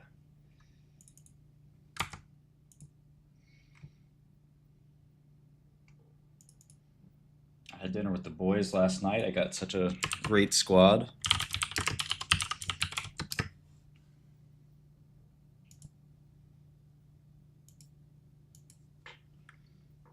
Had a big ass, crazy ass steak dinner.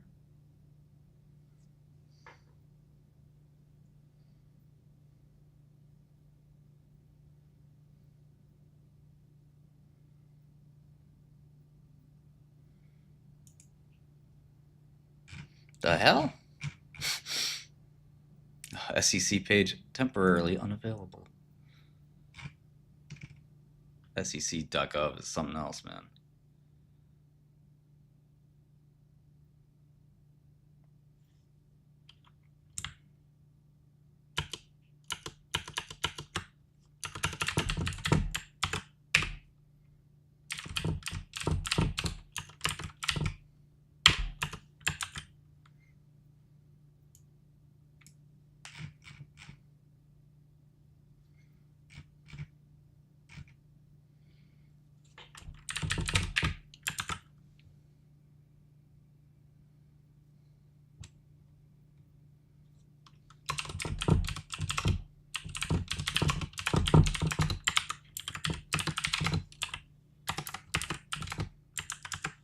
Hey, babushka. Do it all again. Mm-mm-mm.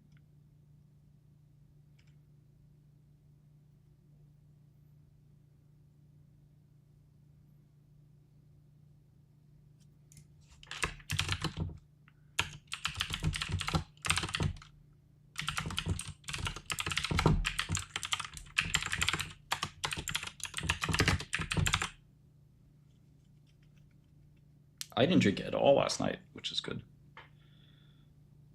I don't know who will be world chess champ. If you subscribe to Godel, you do get locked in for life. We are going to have price increases. You already know your boy price increases.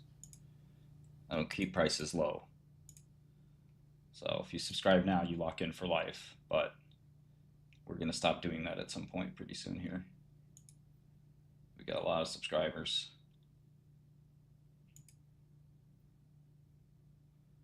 You do have to be subscribed to chat, although there is a Pikers chat. We mostly just stunt on the Pikers.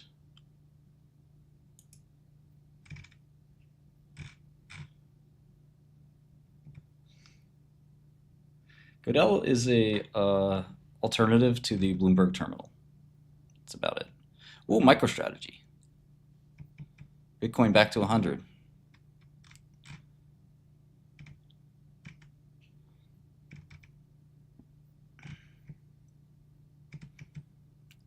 Blockchain, quantum computing,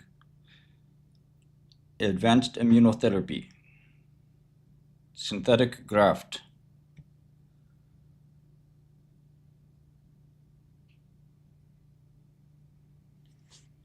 Okay, so these guys literally just went public.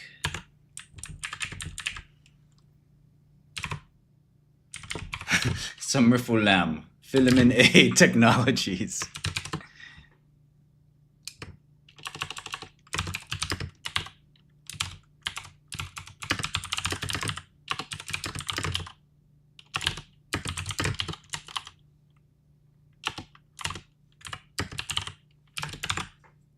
Godel's, at least right now, 95% cheaper than Bloomberg, so that's a start. You do get me. You don't have to like do the abstruse login process when you log into Godel. You can log in from the web, so you're able to log in from anywhere. There's no 2-year contract. You could cancel at any time. So a lot of people hate Bloomberg for a lot of those reasons. 2-year contract's really annoying. The huge price is really annoying if you don't use it that much. Yeah. Bloomberg is, just, you can't sign up for it very easily. You got to go interview and talk to them like it's some special thing. It's just fast access SEC filings. It's a little more than that, but you get my point.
Fonte, my man.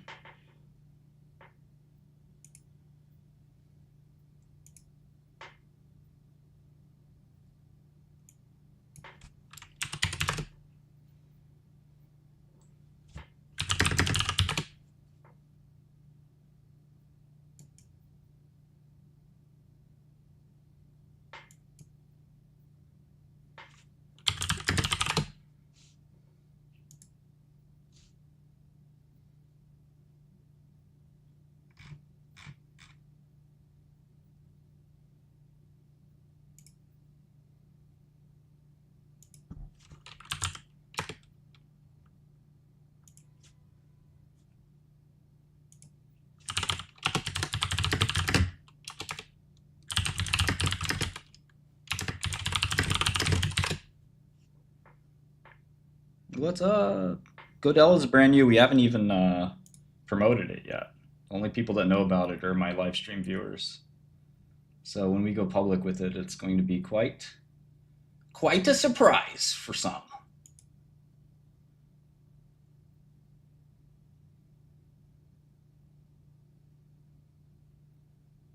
Not too often, Rabbi, not too often. You guys like that I have a rabbi and I'm not even Jewish? That's how elite I am. I'm on the next level. I got rabbinical advisors. Aditya, what's up? You're getting advices from every religion.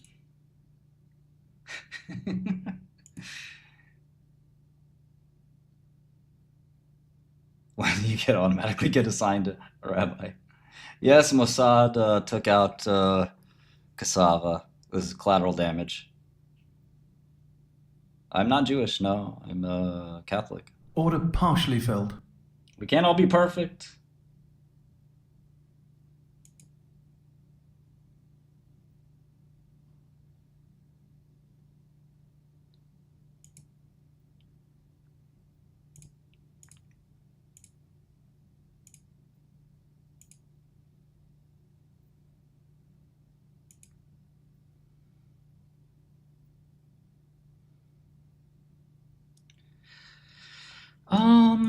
No, there's no Albanian Jews really, not many.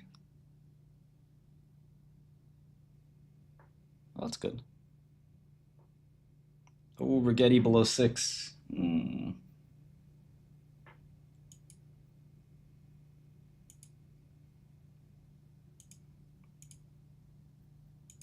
Order filled.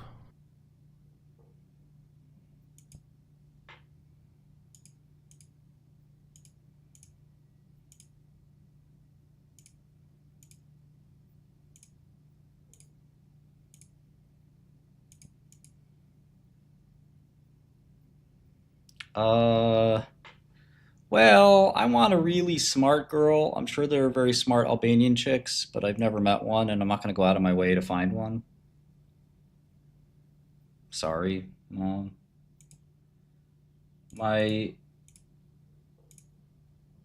girlfriend, who I think will soon, we live together. She is learning Albanian, which is amazing.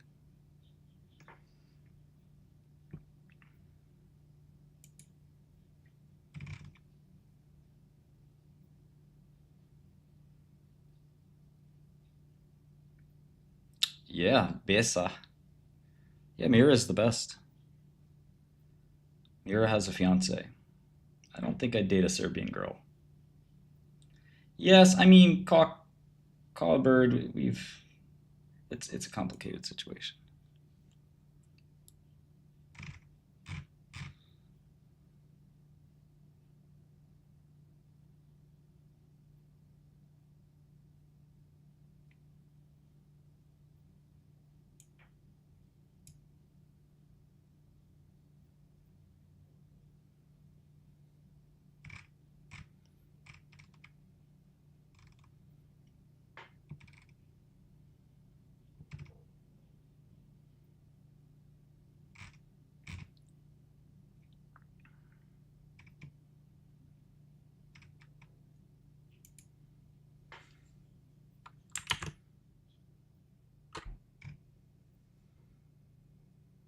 She's not Albanian. She's American. Almighty wifey, please let Scully stream 3 days out of the week in 2025. No, she'll let me stream 5. She's a real one. She has a job too, you know.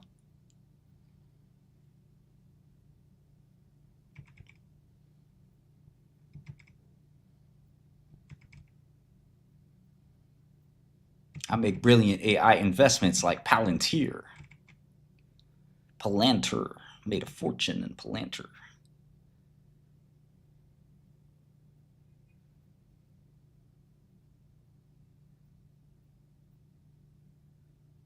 The sheeple. I would especially stream Corrado. That's the whole point. Husband. Why you make Palantir? She's not a biotech CEO. You're thinking of Madison, who's a healthcare CEO. Yeah, no, you might be right, Jay. At this rate, you're right. Do you have a link, Anthony? Autofilled.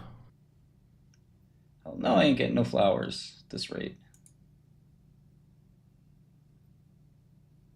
It's a dub, as some of my former prisoner friends would say.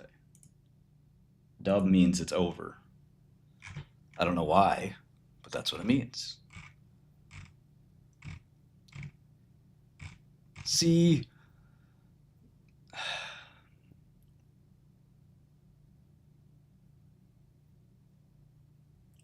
Kiera, it could be a third one as well.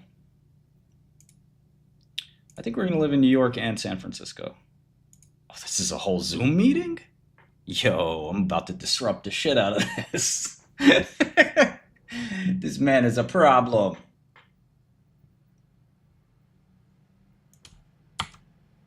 I will not behave. Raise hand. Order partially filled. Order filled.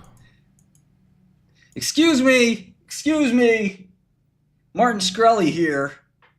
Boo. Shut up.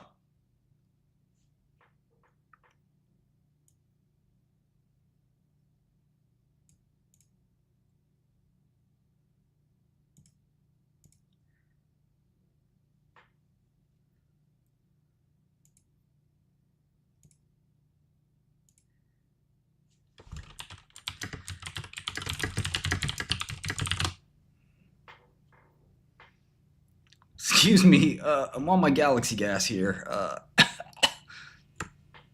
Sorry, this is a biomedical question.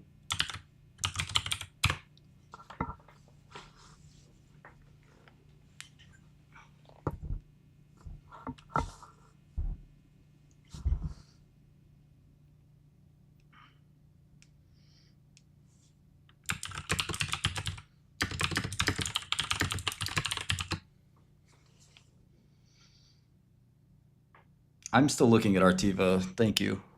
I should probably stop goofing off.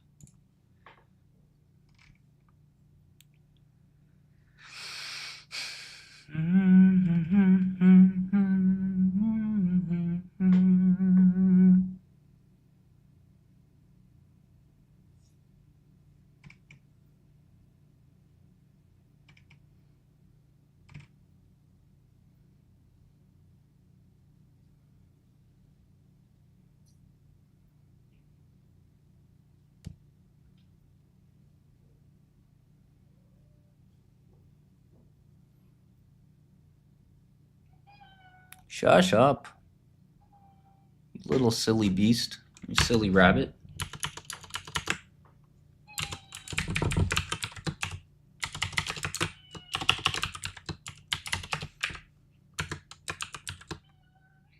New York, try it for free, and there is documentation and help available. I don't know, Mike. We all want to know why Huma hasn't received approval yet. Or rejection yet, for that matter. Everybody wants to know.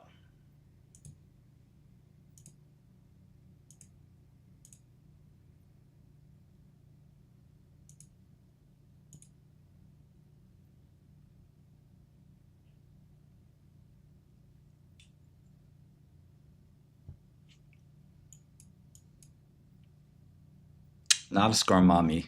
Well, she's a programmer.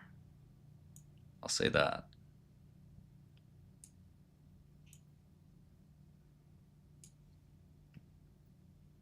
Still looking at RTV, just... Oh yeah, Anthony, you should ask that. I swear, Kitty, if you don't shut the fuck up, you're gonna go to some Haitians tonight. We're going to Church Avenue tonight. Yeah, they're gonna make Kitty fried rice. So shut the hell up.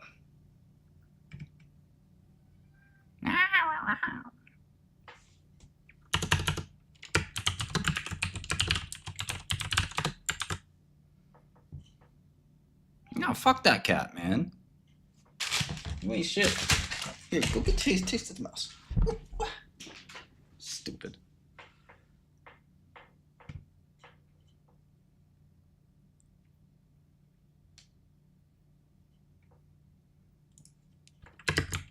No, I would call her a trash cat, but I already have Trashy, the trash cat.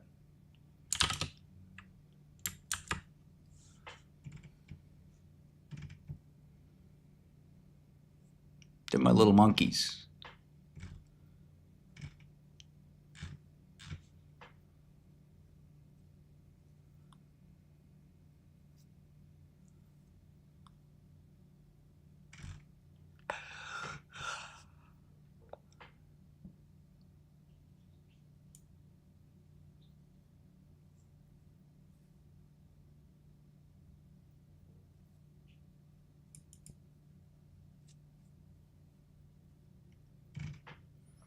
Is this like an RA Capital company?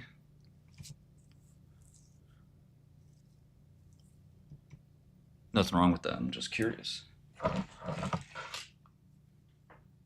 Recording in progress. Oh fuck. And we'll be starting back up momentarily here.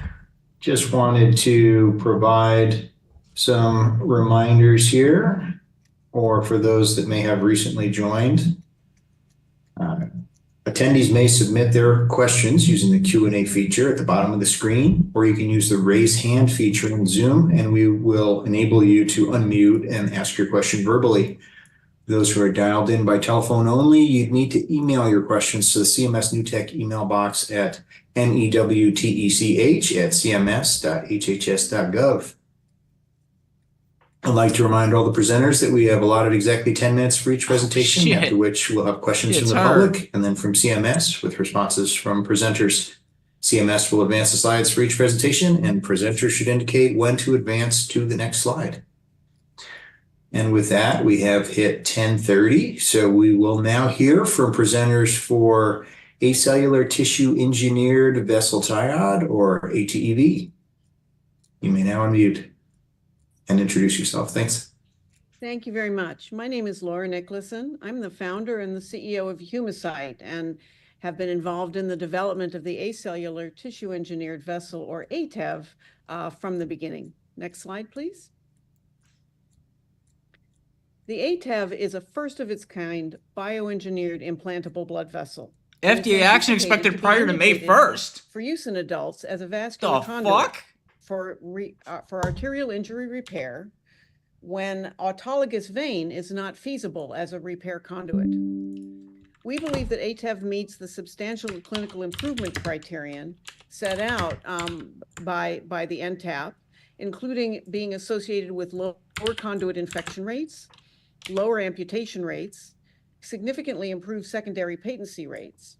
In addition, even compared to autologous vein, which is the gold standard, the ATEV enables quicker reperfusion because it's available off the shelf and does not require harvest time, unlike autologous vein.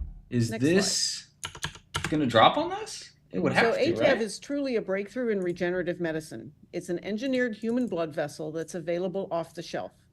It's universally implantable. In fact, we've treated nearly 600 patients with the ATEV over more than 12 years. And with over 1,200 patient years of exposure, we've never had an instance of rejection. Importantly, the ATEV also repopulates with cells from the patient after it's implanted. And we believe this confers durability and infection. Next slide. Shut up, kitty. Very briefly, the way the ATEV is manufactured is from human cells Yeah, that but are why put seated that on onto a the? degradable polymer scaffold that's Why 40 put that on centimeters there? long and 6 millimeters in diameter. And that's the dimensions of the ATEV. Ah, that's the The end cells tap cutoff. That attach makes and then sense. they grow for 2 months. And while they're growing, they secrete extracellular matrix and the polymer scaffold dissolves. After 2 months, in a final step, we wash the cells out of the tissue. So the final Let me just ATEV delete is that. bioengineered human extracellular matrix that's mechanically very I keep strong. it on me. And it has a shelf life of 18 months when stored at refrigerated conditions. Next slide. For the treatment of vascular trauma, it's important to look sort of at the causes of trauma and different. Start narrator dialogue. Skip for now. Button. Alt alert. Your post was sent. Scan. Exiting narrator. We're focused on the limbs here. Vascular trauma can be due to either penetrating or blunt injury, and it typically interrupts blood flow to distal tissues, organs, and limbs. Causes of vascular trauma, particularly in the Medicare population, can include falls, motor vehicle accidents, industrial accidents, but can also include violence-related injuries. Next slide. If we look at the methods for treatment of vascular trauma, they're actually pretty limited. Right now, a patient comes to the emergency room and several hours later arrives in the operating room. At that time, the surgeon has one of 3 options. He or she can either spend another hour harvesting vein from the patient to repair the artery, which injures the patient further. But many Medicare patients, particularly those who've had prior vein harvest or who have varicosities, are not suitable for this procedure.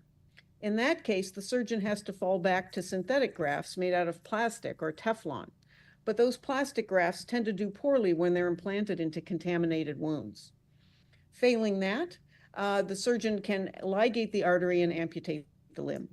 Next slide. We believe that the ATEV is a new treatment option, particularly for patients who lack available vein to repair their injured arteries. As I will show you in the subsequent slides, we have comparator data to historical benchmarks, which show that the ATEV has better patency than synthetic grafts, a lower infection rate, and results in improved limb salvage. Next slide. If we look at how the ATEV functions after it's implanted, you can see an example of a segment of the ATEV that was used to treat an injured femoral artery after a blast injury. The images in the middle and on the right-hand side show cellular repopulation of the ATEV after implantation. As you can see, at 9 months after implantation, the ATEV is filled with red-colored cells, which are vascular smooth muscle cells, which migrated in from the patient, turning the ATEV into a living artery. In addition, there are cells on the lumen of the vessel, on the inner surface, called endothelial cells, which help with blood compatibility. Next slide. Living artery.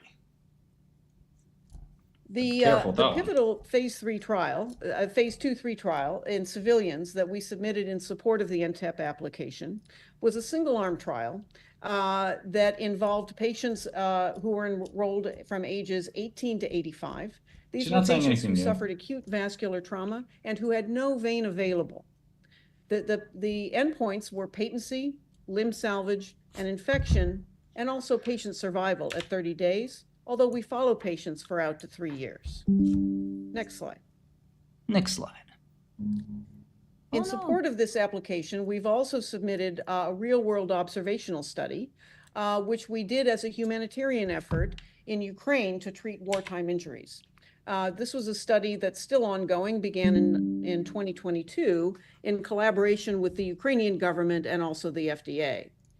Humacyte shipped vessels to 5 frontline hospitals in Ukraine to treat wartime injuries, and 19 patients were treated over a 1-year period.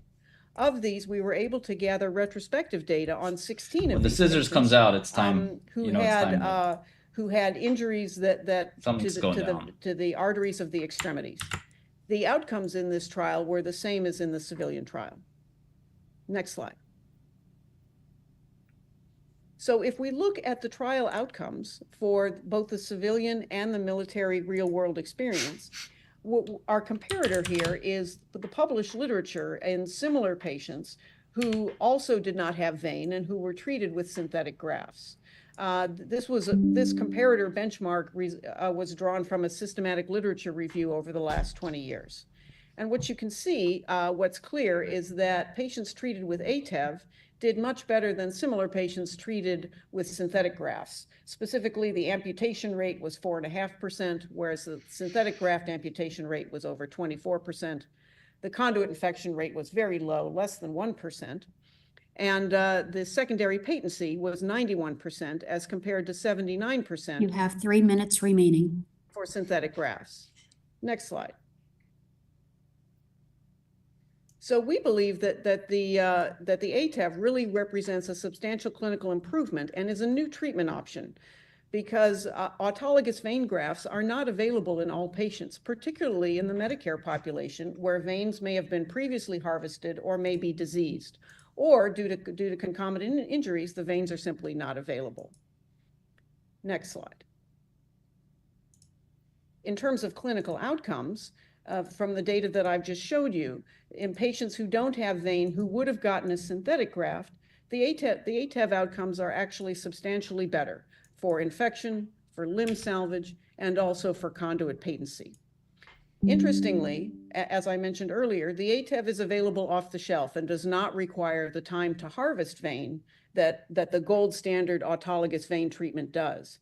In fact, if we compare the outcomes of ATEV patients to similar propensity matched patients who are civilians who received autologous vein, and this is from the Prove It registry, which is a large US trauma registry, what we see is that outcomes with ATEV in the black column here are actually similar to outcomes that might have been seen with autologous vein, which again is the gold standard, but which was not available in the patients treated in our trial. Mark, it's not believing CADL. Next slide.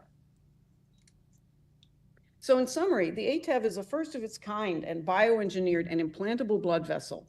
It's available off the shelf, it's available to surgeons within minutes, and we don't have to injure the patient in order to procure the conduit. What our clinical studies have shown is that compared to historical comparators with synthetic grafts, we outperform in terms of patency, infection, and limb salvage. So we believe the ATEV is a fundamentally new treatment option that's never been studied in this space before and provides significant clinical improvements 1 minute remaining with respect to synthetic grafts and also is more rapidly available than autologous vein. Next slide. And these are our references, and I'm done. Thank you very much. Thank you very much for your presentation. And with that, we'll now move on to questions from the public. Do we have any questions from the public? Hell yeah. I don't have any new questions in the Q&A. And let's see here. We have a hand up from, let's see, I'll go ahead and I'm going to ask you to unmute. Yes, Martin. Yes. There we go. I had a question about the status of the FDA review of the application, the BLA application. Yes, the BLA remains under review, as we've stated in our quarterly earnings calls and other public announcements.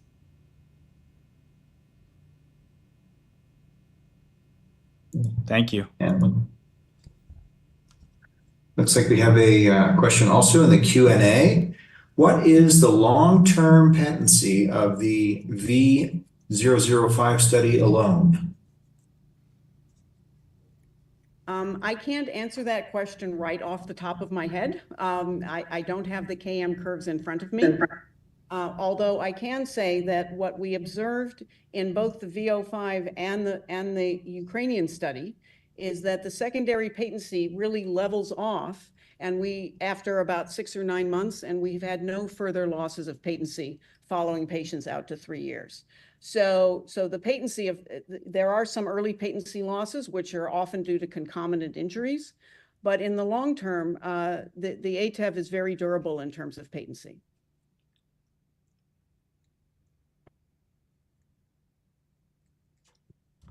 Okay, any other questions from the public?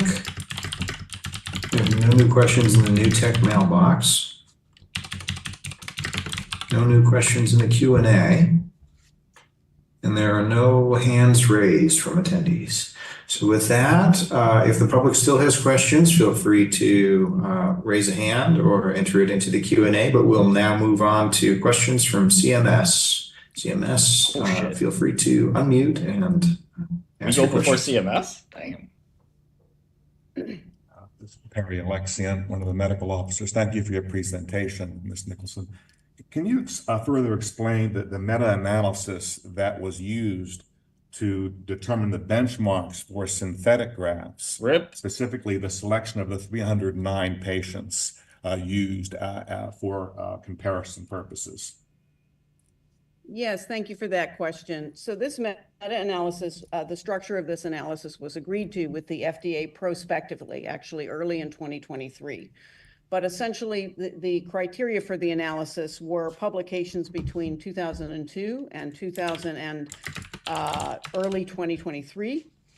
These were publications, all of these were retrospective because there are no prospective clinical trials in vascular trauma that have been done, period. So all of these were retrospective studies.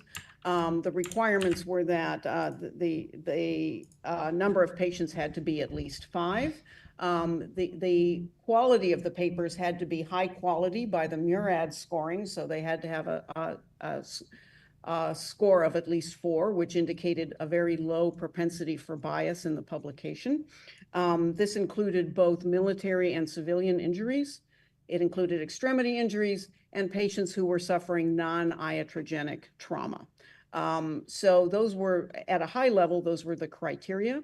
We screened more than 10,000 total papers in the world's literature, and we boiled that down to, I think, 13 total papers that were used in the meta-analysis. Actually, the meta-analysis itself is under review right now. It's out for publication, and we'll be happy to submit that publication once it comes out.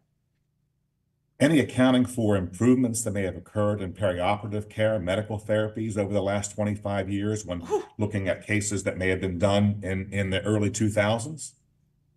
So one of the sad facts of traumatic arterial repair is that very little improvement has been done in open surgical repair. There has been an advent of minimally invasive repairs that are typically used for smaller and more discrete injuries. But for patients who require open repair, the amount of true innovation over the last couple decades has been minimal. And I would say that what really supports that is that prior to this literature review that we did in 2023, in order to understand our outcomes, we had done an earlier literature review a couple years before.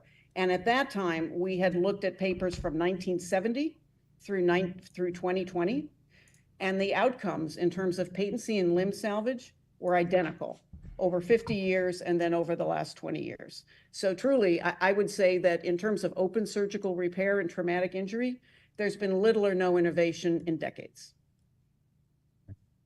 Can you clarify again the intended use of ATEV with respect to a substitute for the synthetic grafts? Is it for all synthetic grafts or for when the circumstances are such that synthetic grafts may not be optimal from a perhaps contaminated wound standpoint? Autofilled. So it's more likely the latter. If you look at the published literature on the risk of infection for traumatic injuries, obviously penetrating wounds, which are all essentially microbially contaminated, are all sort of defined as high risk. However, even crush injuries, which have a lot of devitalized tissue, are also seen as being at high risk of infection, even though they're not initially contaminated. So if you look at the treatment guidelines for extremity vascular trauma, those guidelines state that synthetic grafts can be used if vein is not available as a backup option. But they are essentially never preferred because they are viewed as being at high risk of infection. And if the conduit becomes infected, then that leads to sepsis and limb loss and other complications. So certainly for grossly contaminated wounds, I don't think any surgeon would preferentially put a synthetic graft in, and he would only do it if he thought the only other option was to cut off the leg. one last question. In terms of a metric of patency, can you differentiate for me the appropriateness as a comparative metric between primary and secondary patency? Yes. So primary patency is defined in the vascular surgery literature as a conduit that has maintained blood flow throughout the duration and has had no interventions to maintain or restore blood flow. Secondary patency, on the other hand, includes a conduit that has maintained blood flow for the duration, but that those conduits may have had an intervention or a thrombectomy or an angioplasty or what have you.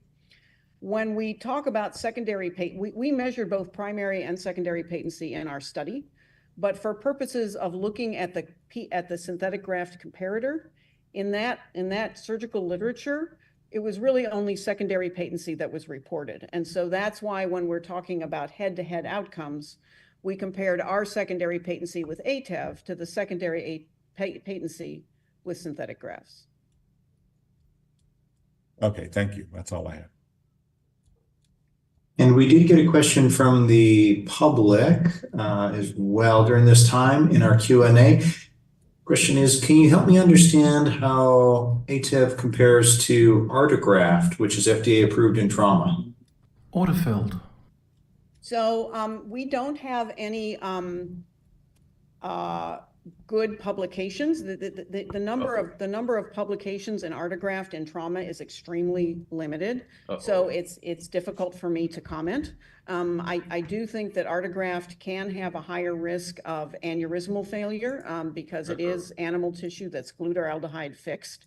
And so long-term patency and long-term mechanical durability are substantially lower than they are, I believe, for ATEV. You know, in the arterial circulation, we have publications going out 6 years, which shows no aneurysm and no mechanical degeneration whatsoever. And that's just not true with xenografts. All xenografts, whether they're pig-derived or cow-derived, and they're glutaraldehyde fixed, they all have some important rate of mechanical degeneration and aneurysm.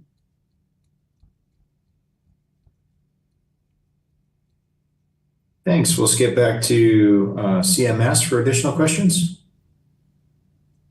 Hi, just to follow up on Dr. Alexian's question earlier, you had mentioned that primary patency was not assessed in previous studies for synthetic grafts. Do you have any idea why that would be, or are there any studies that share primary patency, and any idea how ATEV compares to those? So there was one of the high quality studies, there was one paper that reported secondary patency, primary patency. And I believe the primary patency reported in that one paper was 78%, if I remember correctly. As far as why primary patency is not reported, that's a little bit speculative. What I can say is that in the trauma surgical literature, the authors of these papers tend to be trauma surgeons, as opposed to vascular surgeons. And trauma surgeons are more focused on the ultimate patency of the conduit and less focused on whether or not an intervention had to be done. Whereas the vascular surgical literature, by sort of habit, they tend to report both primary and secondary patency. But my sense is that in terms of sort of the clinical relevance, trauma surgeons focus more on secondary patency. Thank you. Are there any other questions from CMS or the public? Yeah, can I get Adina's phone number, yo? I have no questions in the Q&A, no raised hands. What's your email, girl? And no new questions in the new tech mailbox. Okay. Well, thank you. We will now move on to hear from presenters for Ristigo. You may now unmute your phone and introduce yourself. Great. Thank you for the opportunity. Okay. Huma's not along now, no. Give me LinkedIn at least. Shit.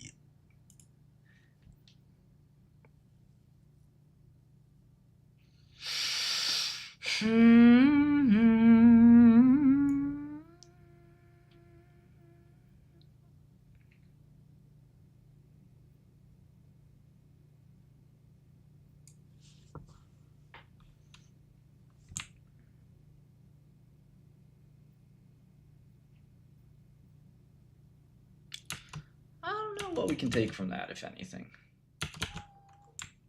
No new information.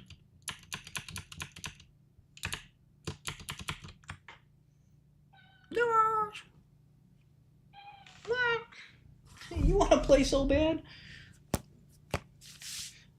You want to play some cat games? Okay, what's this? What? What the? Ooh.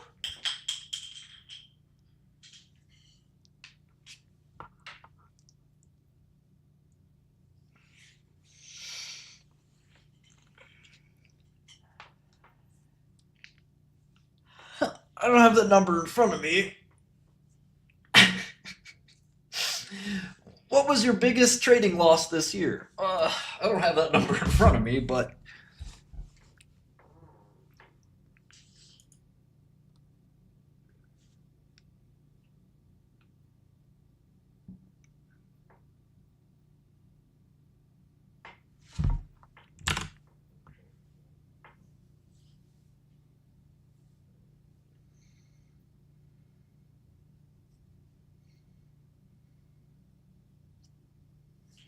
Aw, that's great, Kier. Name ideas for Little Black Cat? You can call him Spooky. Yeah, that's right. You can call him Zubu. You can call him Mushi Mushi. Mordecai. Black Ice. That's a gangster ass name. Yeah, what they call you? Black Ice. Why they call you Black Ice? Cause you don't see me coming and I break your neck. God damn. God damn.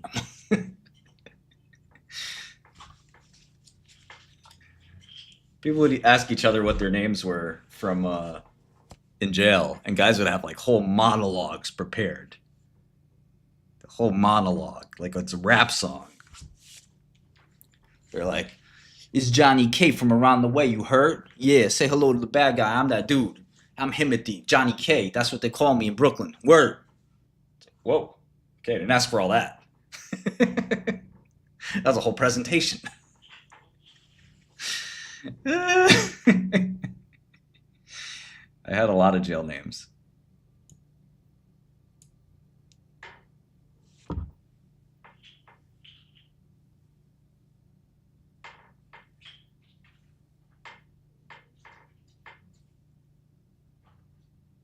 That's funny, Q-Tip. I didn't know why it just had that. Not intentional on my part.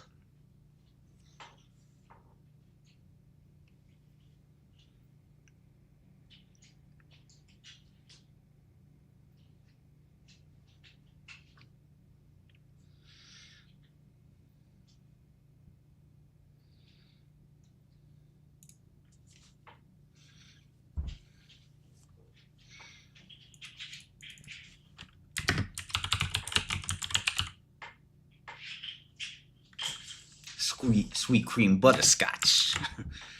Yeah. Yeah, you don't want to fuck with sweet cream though. He a real one. What? Man, I'm gonna kill that man. I don't think you want it with butterscotch. he's sweet like that. Wait, what? Pause. Yeah, there are some funny gangster names, some inappropriate gangster names. But most people had, tough sounding names. They call me Fruity. Fruity? Yeah. I'm like fruit. What?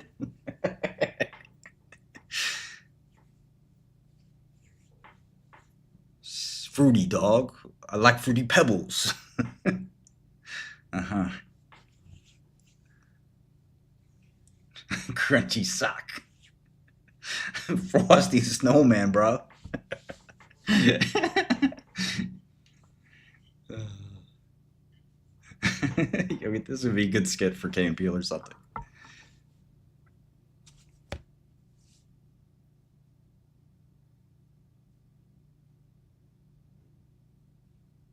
Yeah, I don't want to know on that one, XKO. No, I'm not gonna get a SLS. Yeah, that college football skip is the best. Okay, non-genetically modified, cryopreserved NK cell therapy. So if they don't modify it, it's just somebody else's NK cells? What?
$100K.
Big stakes, gigantic.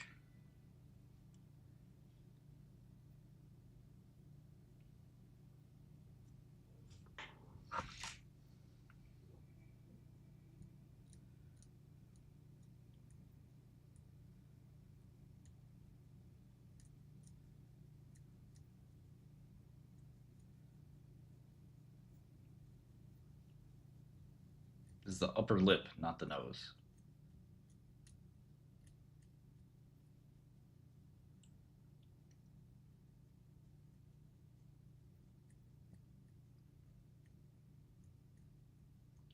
Not the mustache.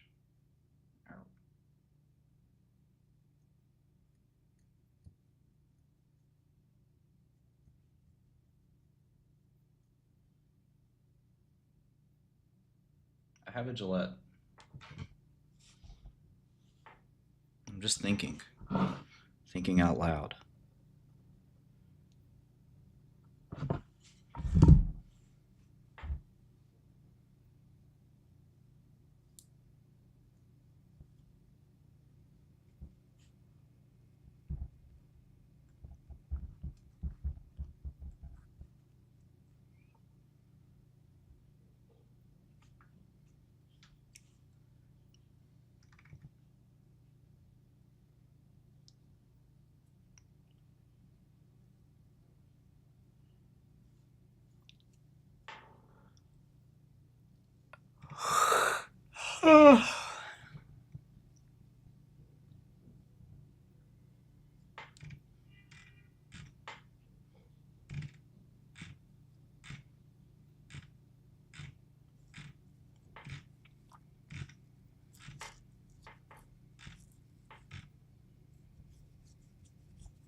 Ah, I see that, Carl.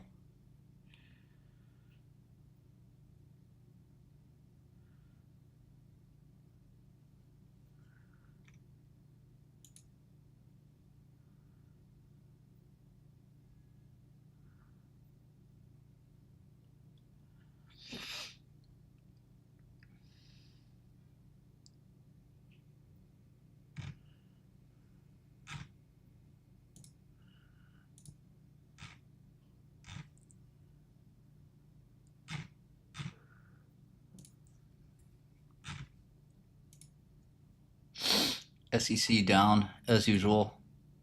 Really sad. We should archive these.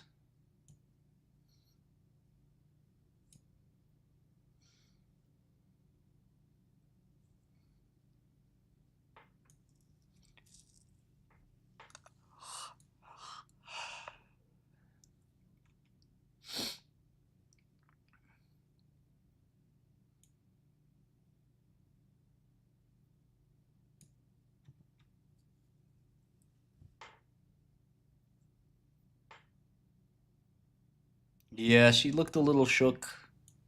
I agree with that. When I asked her about the BLA, she was like, still under review. But really no actual difference there. Yes, in your calendars. Ruther, why do you ask?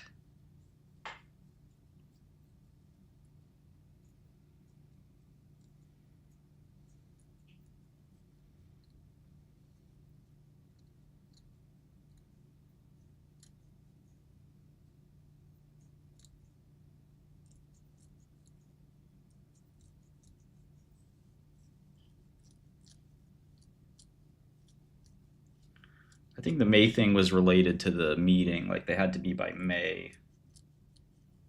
No, I don't do anything in real estate.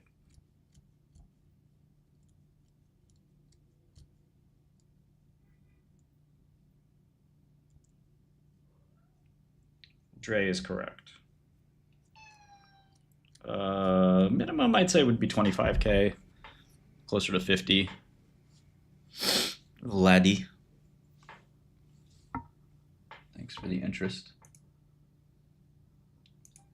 Josh, kitty. Oh, I swear to God, kitty. If you don't fuck up.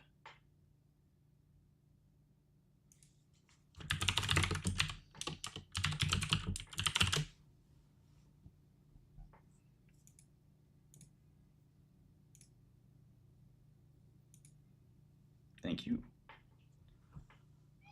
Why? What do you want? What you want, monkey? Just want to play all day. I can't play with you all day, kitty. That's a full-time job. Stupid.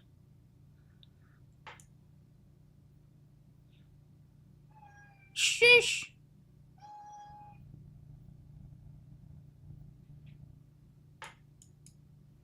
Yeah, there you go, Q-tip. Q-tip got it. Ruther, this is not something we talk about in public. But the valuation doesn't change based on how much you invest. Whether you invest $1 million or 25K, the valuation does not change. It's all the same valuation.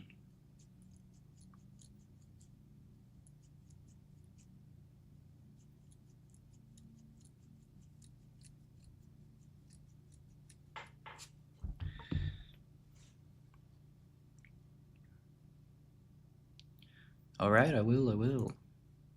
23andMe. Yeah, I looked at 23andMe as a bit of a dog.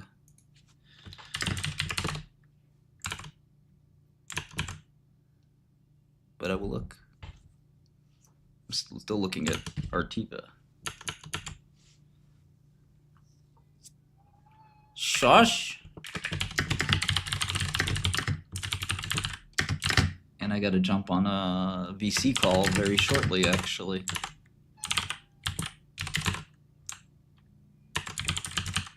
I swear to God, kitty.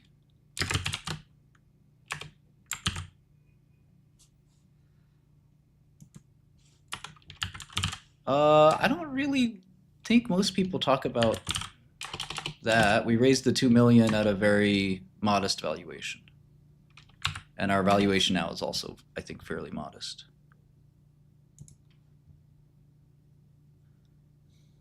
Terms not disclosed. That's a little bizarre. That is really bizarre. How could they not disclose the terms?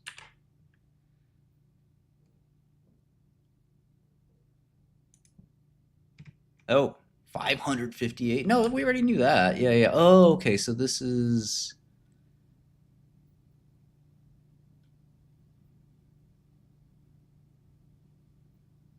Oh, I see, I see. Yeah, that wasn't new. That's not new. The in testing is not new. We knew that last week.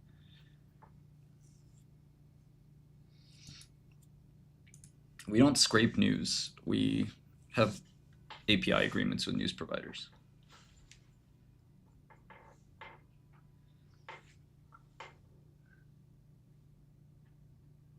Yeah, A&E, you're right.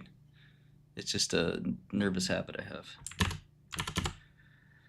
Oh, okay, let's go. I got a lot to do today.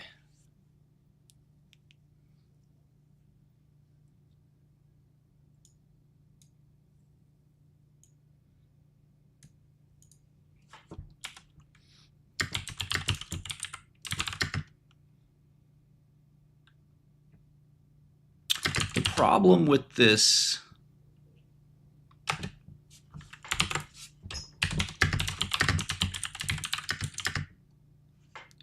study design is it's not going to tell you anything because it's not controlled.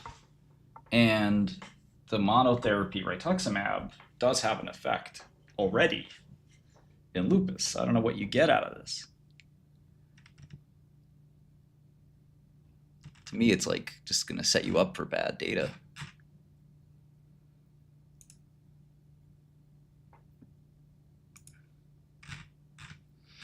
What the hell is wrong with the SEC website today?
Apple's really getting to 4 trillion? Jesus Christ.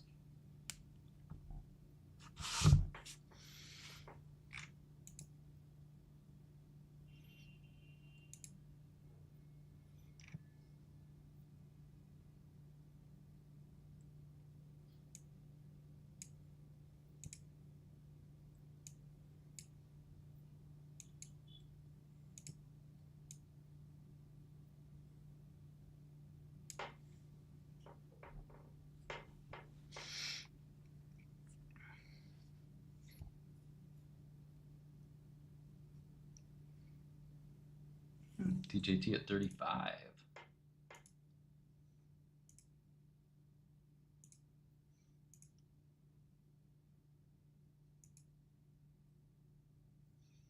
Rigetti has some support, but the holders of Rigetti are people who just bought it from 1 to 7. They're bag holding. If it doesn't go up, it's going to keep going down. It's like a second derivative thing. There's no way people want to hold Rigetti for the long haul.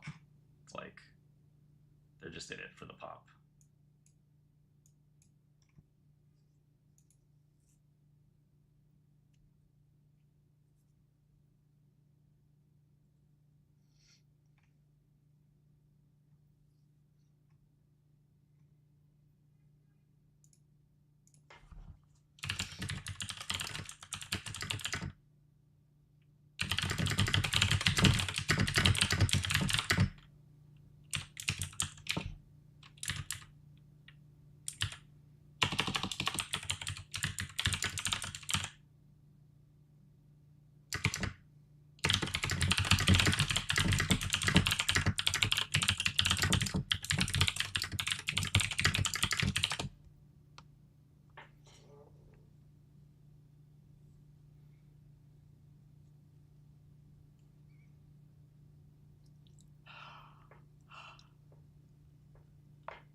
Yeah, I think even the US is going to go to a 4-day work week.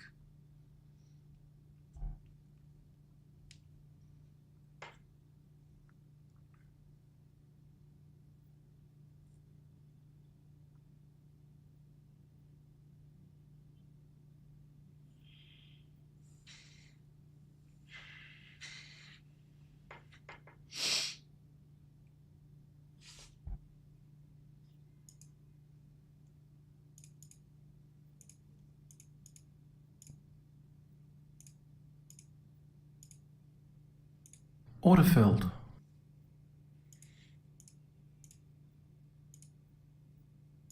Order filled.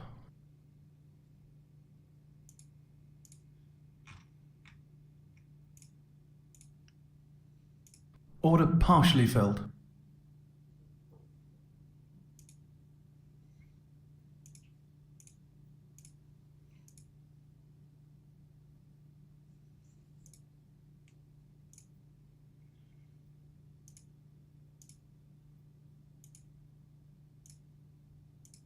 Order partially filled. Order filled.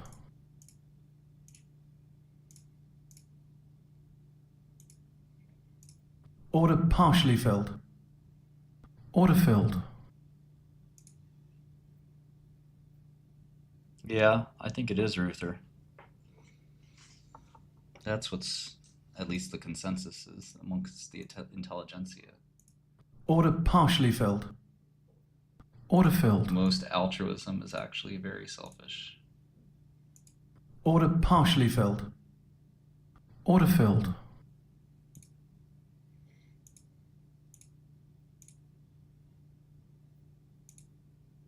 Order filled.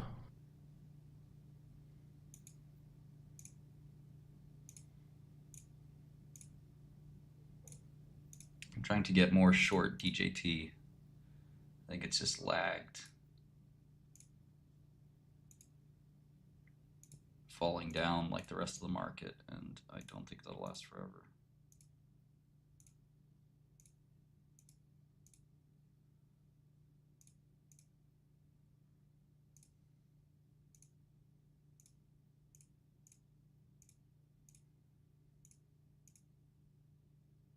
Order filled. Order filled.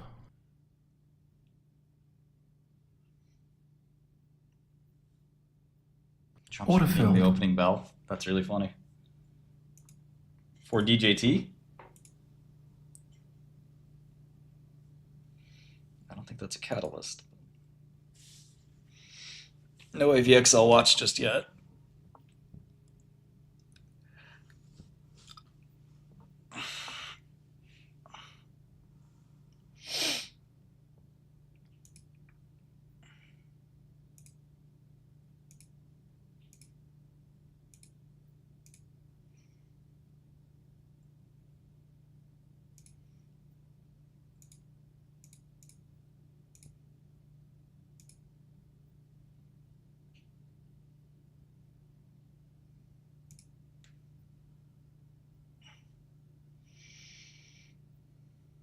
I do think SLS will go to 0, yes.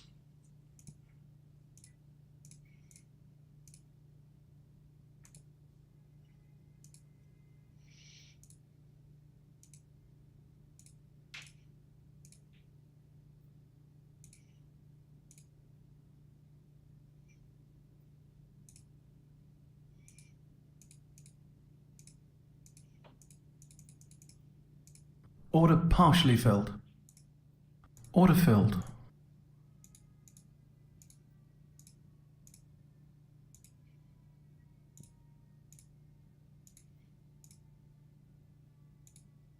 Order filled.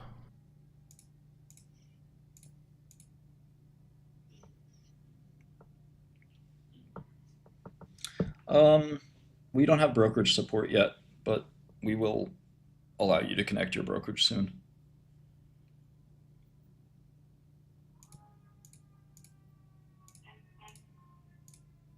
Order filled.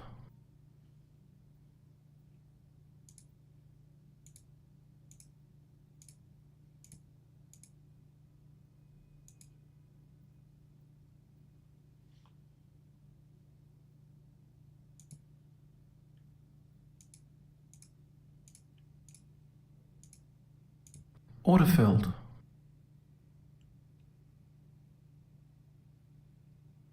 Sick. Yeah, we'd consider doing a brokerage thing. We definitely would consider it.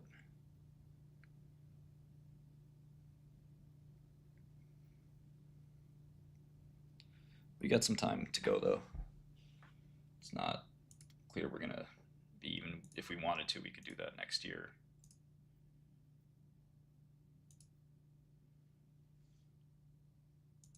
Those things take a while to set up.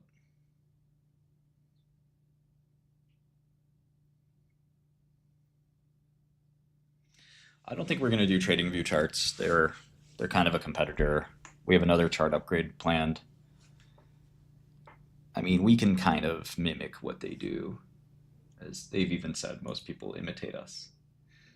But they don't have a very friendly API or library that's that useful. So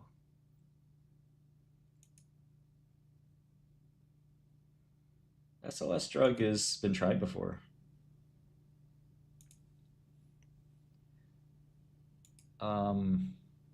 Yeah, we could do something like that, Ches, for sure. Rigetti will get out of breath soon here. I mean, longs have to give up. The momentum's gone. You might have to wait a few days. But without momentum, stock like Rigetti is going to just drop.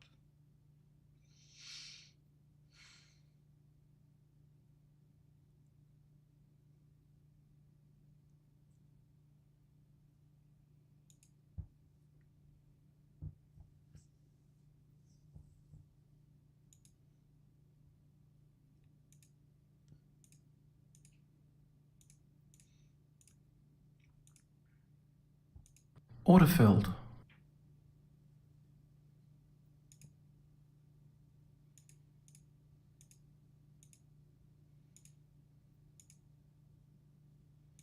Order partially filled. Order filled.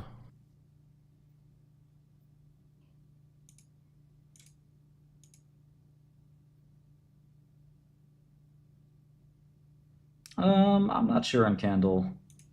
I thought the data was okay, but I think the bigger problem is they have this like 2 years to file a BLA because probably didn't do any manufacturing work. And especially a drug like the one they have, doing tons of manufacturing validation and stuff like that, it's really difficult. It actually usually involves doing another trial, which would really make their life a living hell.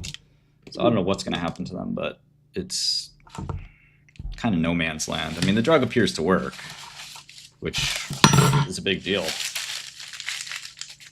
Eventually, that could be a good long, but no, they're not going to kill Pluvicto. Pluvicto's got really good data, if I recall correctly.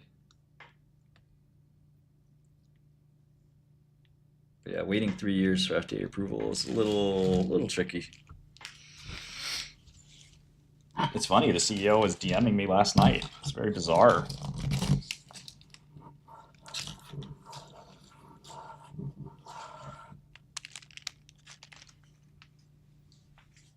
Not DMing, tweeting.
Yeah, 3 years. Long ass time. Autofilled.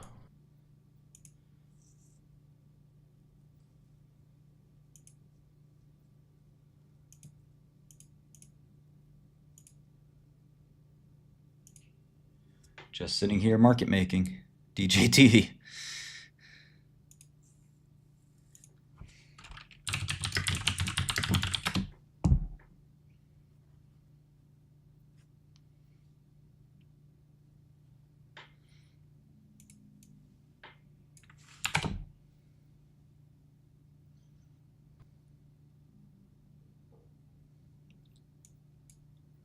Nyanya.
Shush, kitty.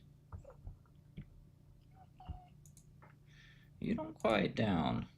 Order partially filled. We might have a problem, kitty. Order partially filled. I'm gonna send you to the glue factory. Order filled. You know what the glue factory is, kitty? Glue. I'm gonna make glue out of you. You understand? Glue.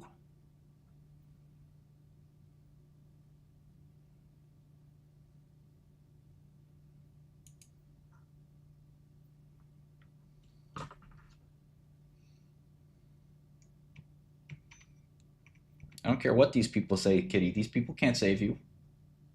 These people can't save you. These people can't save you.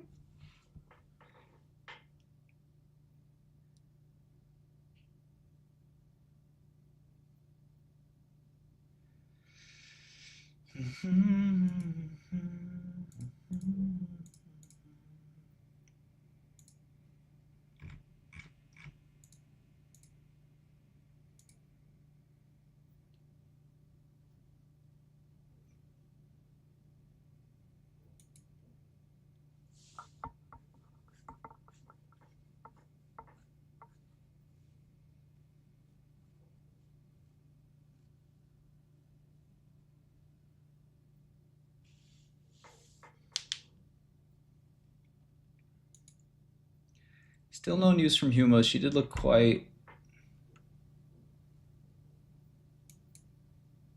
concerned and quite jittery, but you know, could have nothing to do with it.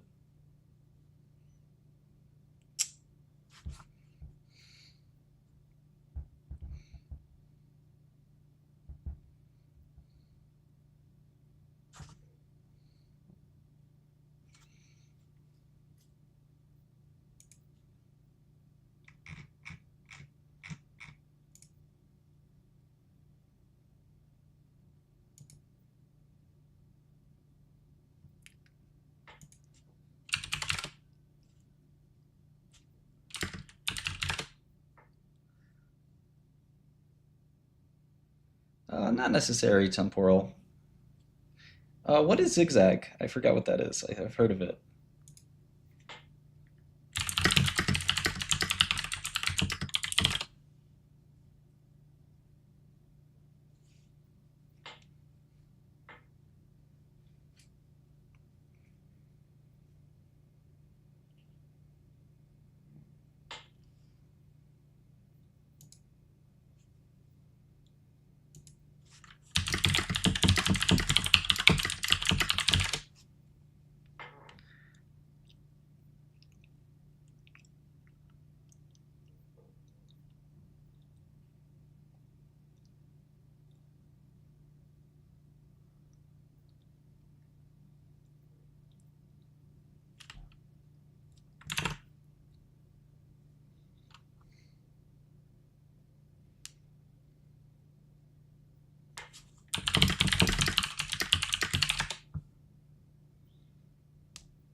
are all these exotic charts? Natty, you got to email me some of these.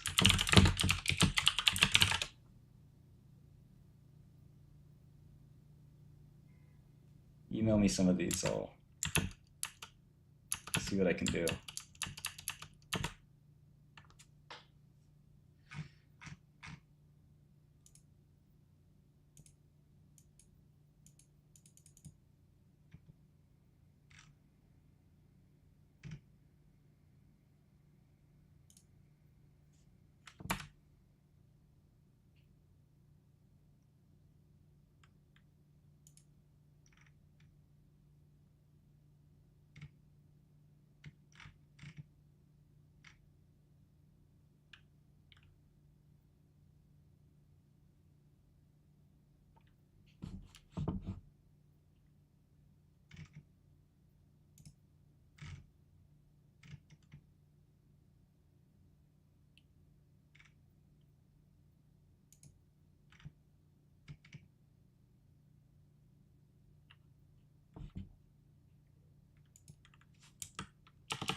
this is the guy who's dissing me on LinkedIn. Says he's a private real estate focused on the management of vacation rental properties. This is the cringiest resume I've seen in a long time.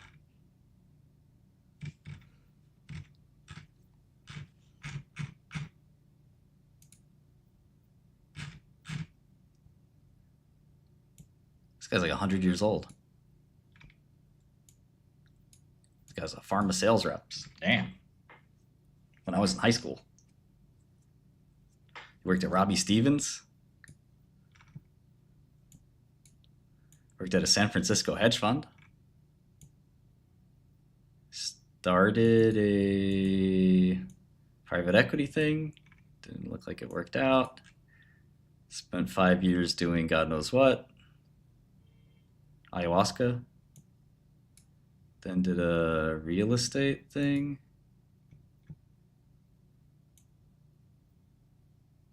Spent a year doing God knows what. Then did a real estate startup. I'm sure that did not work. Then he tried private equity again, this time as a wagee. Didn't work. This is a part-time directorship. Then for the last 25 years, allegedly, he's been selling this lounge. It's beautiful. Tahoe Luxury Properties. Should we rent it? $750 a night. Not bad. I was just in Tahoe.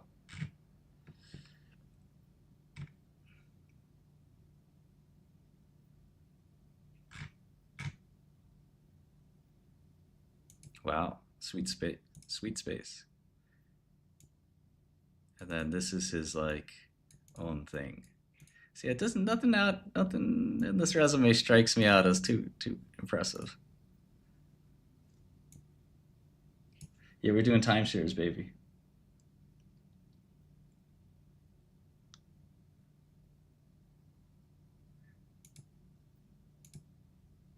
He says he's retired, and he goes, "Too bad you're not."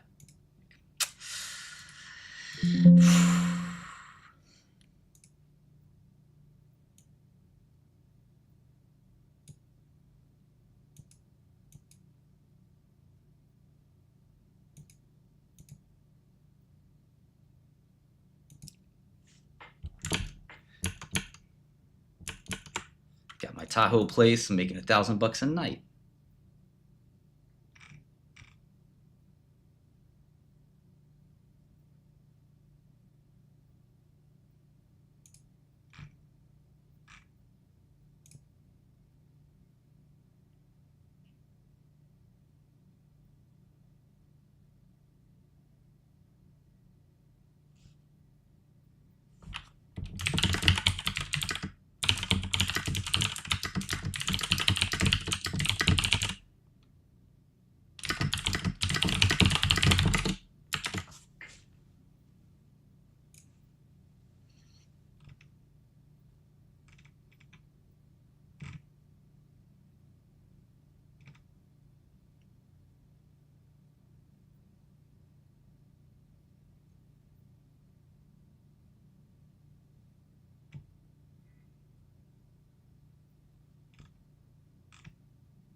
Fucking CADL, wow. What a shit show.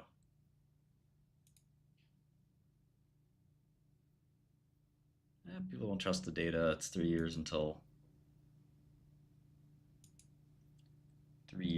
they file or get approval, I should say.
Order partially filled.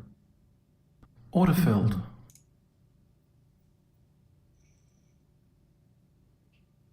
Order partially filled. Order filled.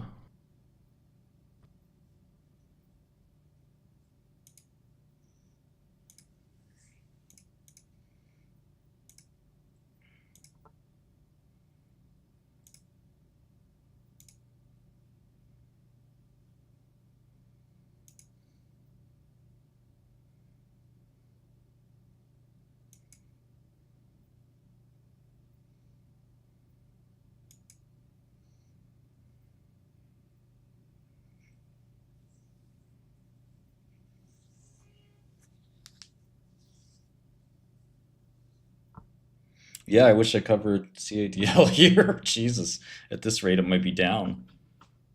Hard to imagine.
Galt has phase 3 data coming.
SEC's website's back up.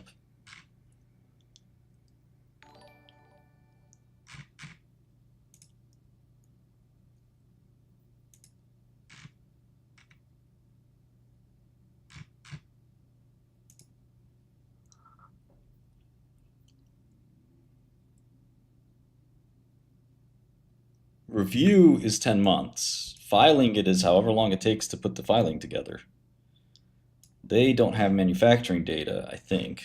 So they're going to take 2 years to collect that data, run tests, and then finally be able to put out their data.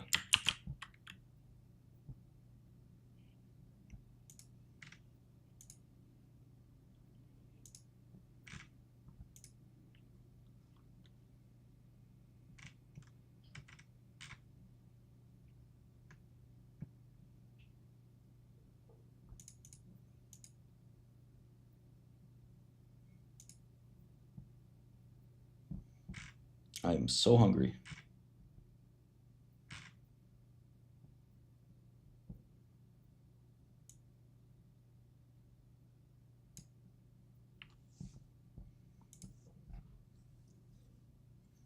I don't have the time. I have a meeting at 12:30, and I will be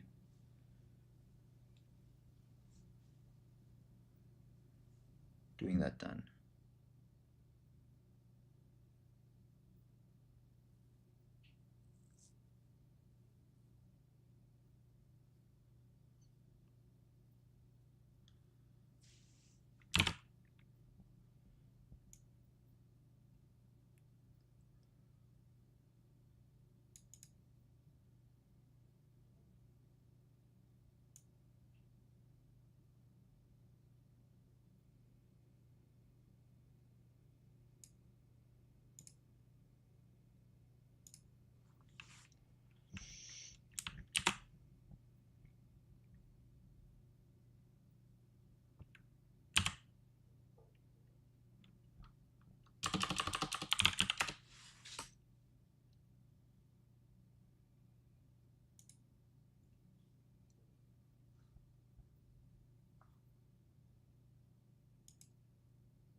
See, what I'm trying to understand here with this company, Artiva, I hope you guys don't mind me sometimes thinking too hard here, but here's what's going on with Artiva, okay? They want to give Rituxan. I hope you guys pay attention, and I want you to think about this with me, and I want to see if you get it right, okay? So a little quiz here, okay? So they want to give Rituxan plus their NK cells. Let's make this here NK. All right, in lupus patients.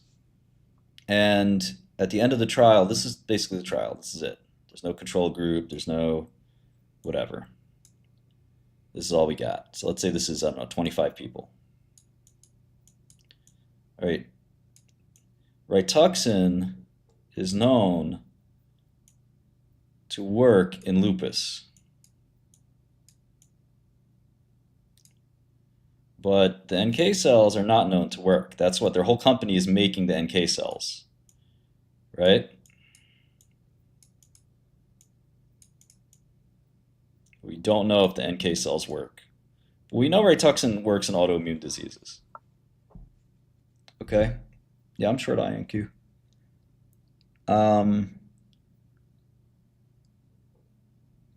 I was short CADL. I covered at 12.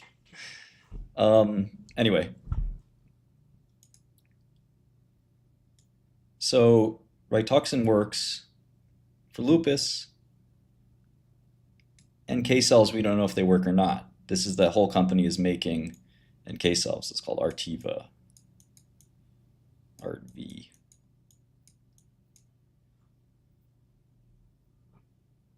Yeah, and the hope is that it's quote unquote synergistic, but forget about that for a second and just say to yourself, what do the results, let's say the results are, okay, results come out 6 months later, and we won't even look at like scales or anything. We'll just call it the data was good.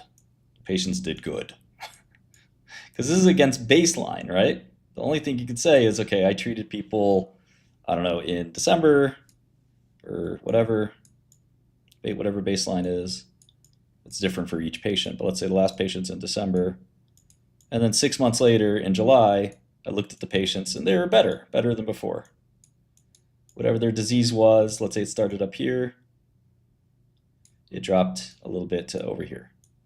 Now, what's the problem with this data? And this is like fundamental to understanding biotech.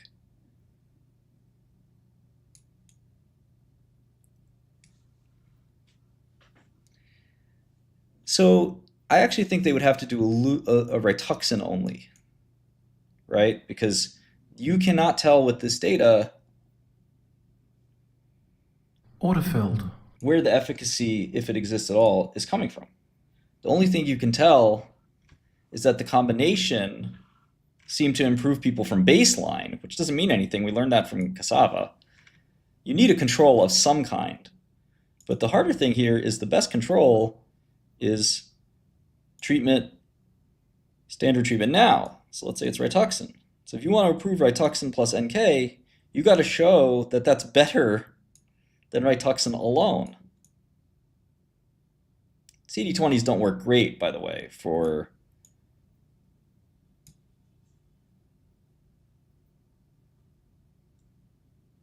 lupus, but the reason you would do this is, let's say I did a study of Martin's Magic M&Ms. That's an M&M, peanut M&Ms I got, and I said, I want to take Rituxan and Martin's Magic M&Ms, the MMM regimen. It's been studied in many medical schools. And I wanted to say, yeah, it's infused with galaxy gas as well, the GG regimen. And if Rituxan is known to work already, I'm going to be able to say, well, the results are pretty good. Like 25 patients, it did a lot better. This is the first trial, so you start small. That's normal. And look, the patients got better from baseline. This is the month 0, this is month 6, better. Well, obviously, I can't claim it was Martin's Magic M&Ms, which don't do anything medically. I hate to say it, it's true. Maybe Joe Springer would think they did something. But it's the Rituxan probably doing it. So if you look at this data, how do we know if it's Rituxan or if it's the NK cells? And if you want to prove it, you have to compare it to Rituxan alone and say, okay, well,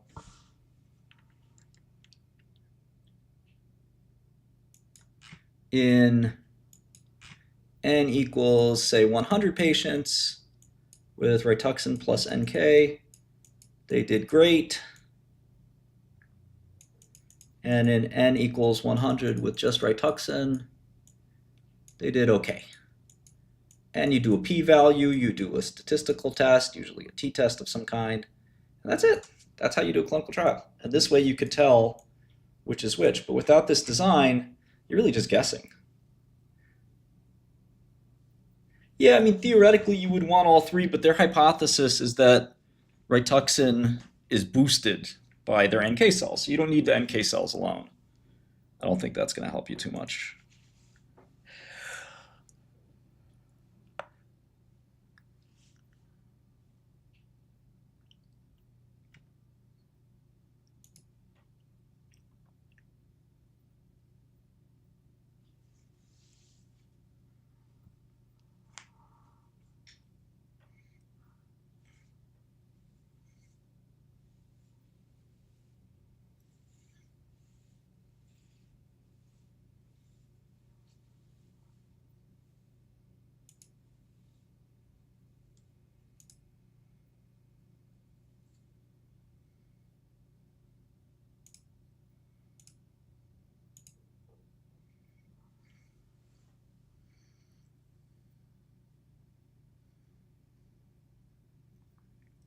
Well, I wish I got this CADL right.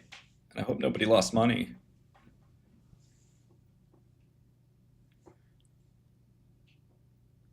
I'm not sure if myostatin is worth the hype. No, there are single arm studies that could be useful. I am still short DJT.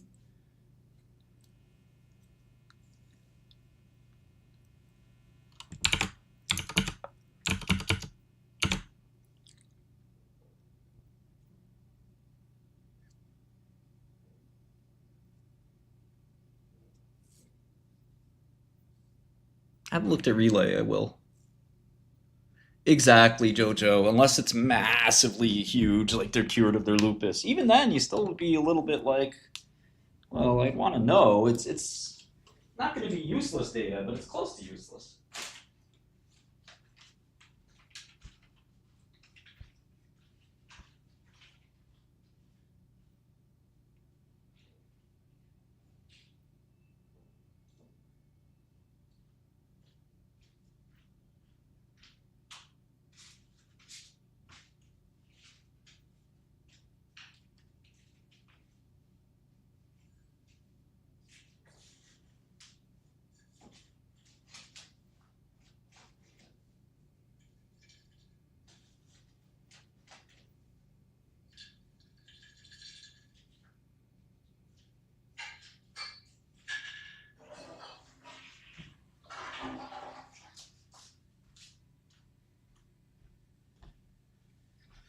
Well, I want to show you guys one thing on Goodell that's really cool. So on Yahoo Finance, let's say I wanted to look up, let me go to Merck. Let's say I wanted to look at Merck's historical financial prices. That's really not anything too complicated to ask, right? Like I just want to know what the historical prices were.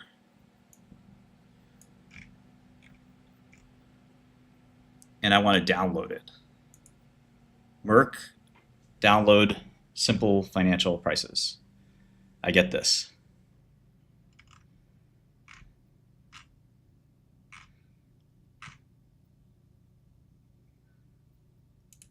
Goodell, even in our free version, just type HP, got it here. Even got a better view, and this view is being upgraded. But this is a 52-week low here. And you can get as many prices as you want. You can go back years. And you just hit the download button for Excel and it's done. Why would, yeah, HP means historical price, correct. Subversion can do a bunch of things and it'll do more things, but the point is, yeah, Yahoo Finance is getting more and more crippled. And they still show ads. It's like ridiculous. We don't show any ads, and you could do that for free on our platform. So you're just going to see over and over again that kind of attitude. You know, it's still early days for us, but I don't know why you would gatekeep historical prices. Like, what's the secret?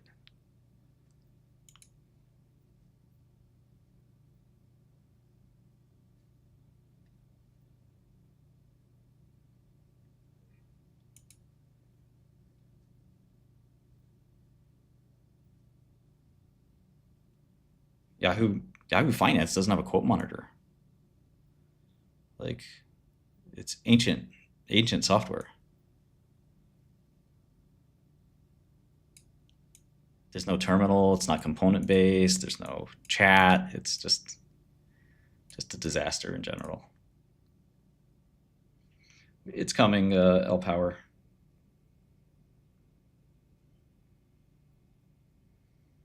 I'm not sure how long the demo is. Like the person demo, I don't know, 15 minutes maybe. The in-person demo.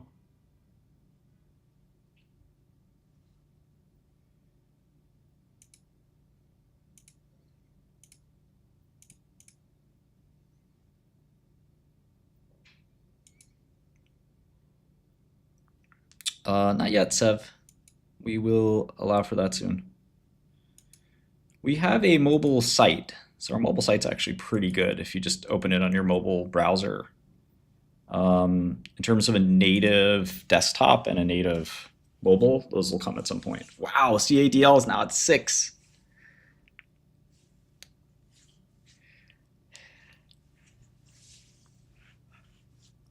Yeah, soon, Alex, soon.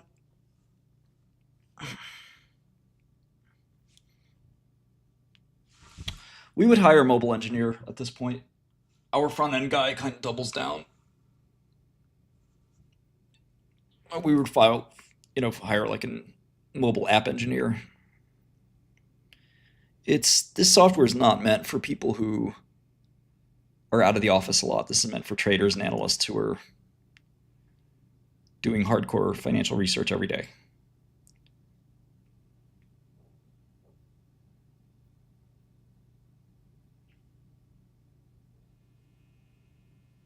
No Huma updates. We had a funny interaction earlier with their CEO, but nothing else. Yeah, I mean, look, normies can use other platforms. This is meant for people who are trading hundreds of thousands of dollars at the very least. Bloomberg's $2,500. It's a premium product. That's kind of who we're going after. Now, we do want to make it better than Yahoo Finance, which, as I pointed out there, just on the downloading historical prices, they gatekeep that, which is ridiculous. You don't even have to be logged in for us, I don't think. Maybe you do. Either way.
Okay, guys, I'm going to get ready for this meeting. I'll see you guys later. Love in each and every one of you. I really appreciate your support. Yeah.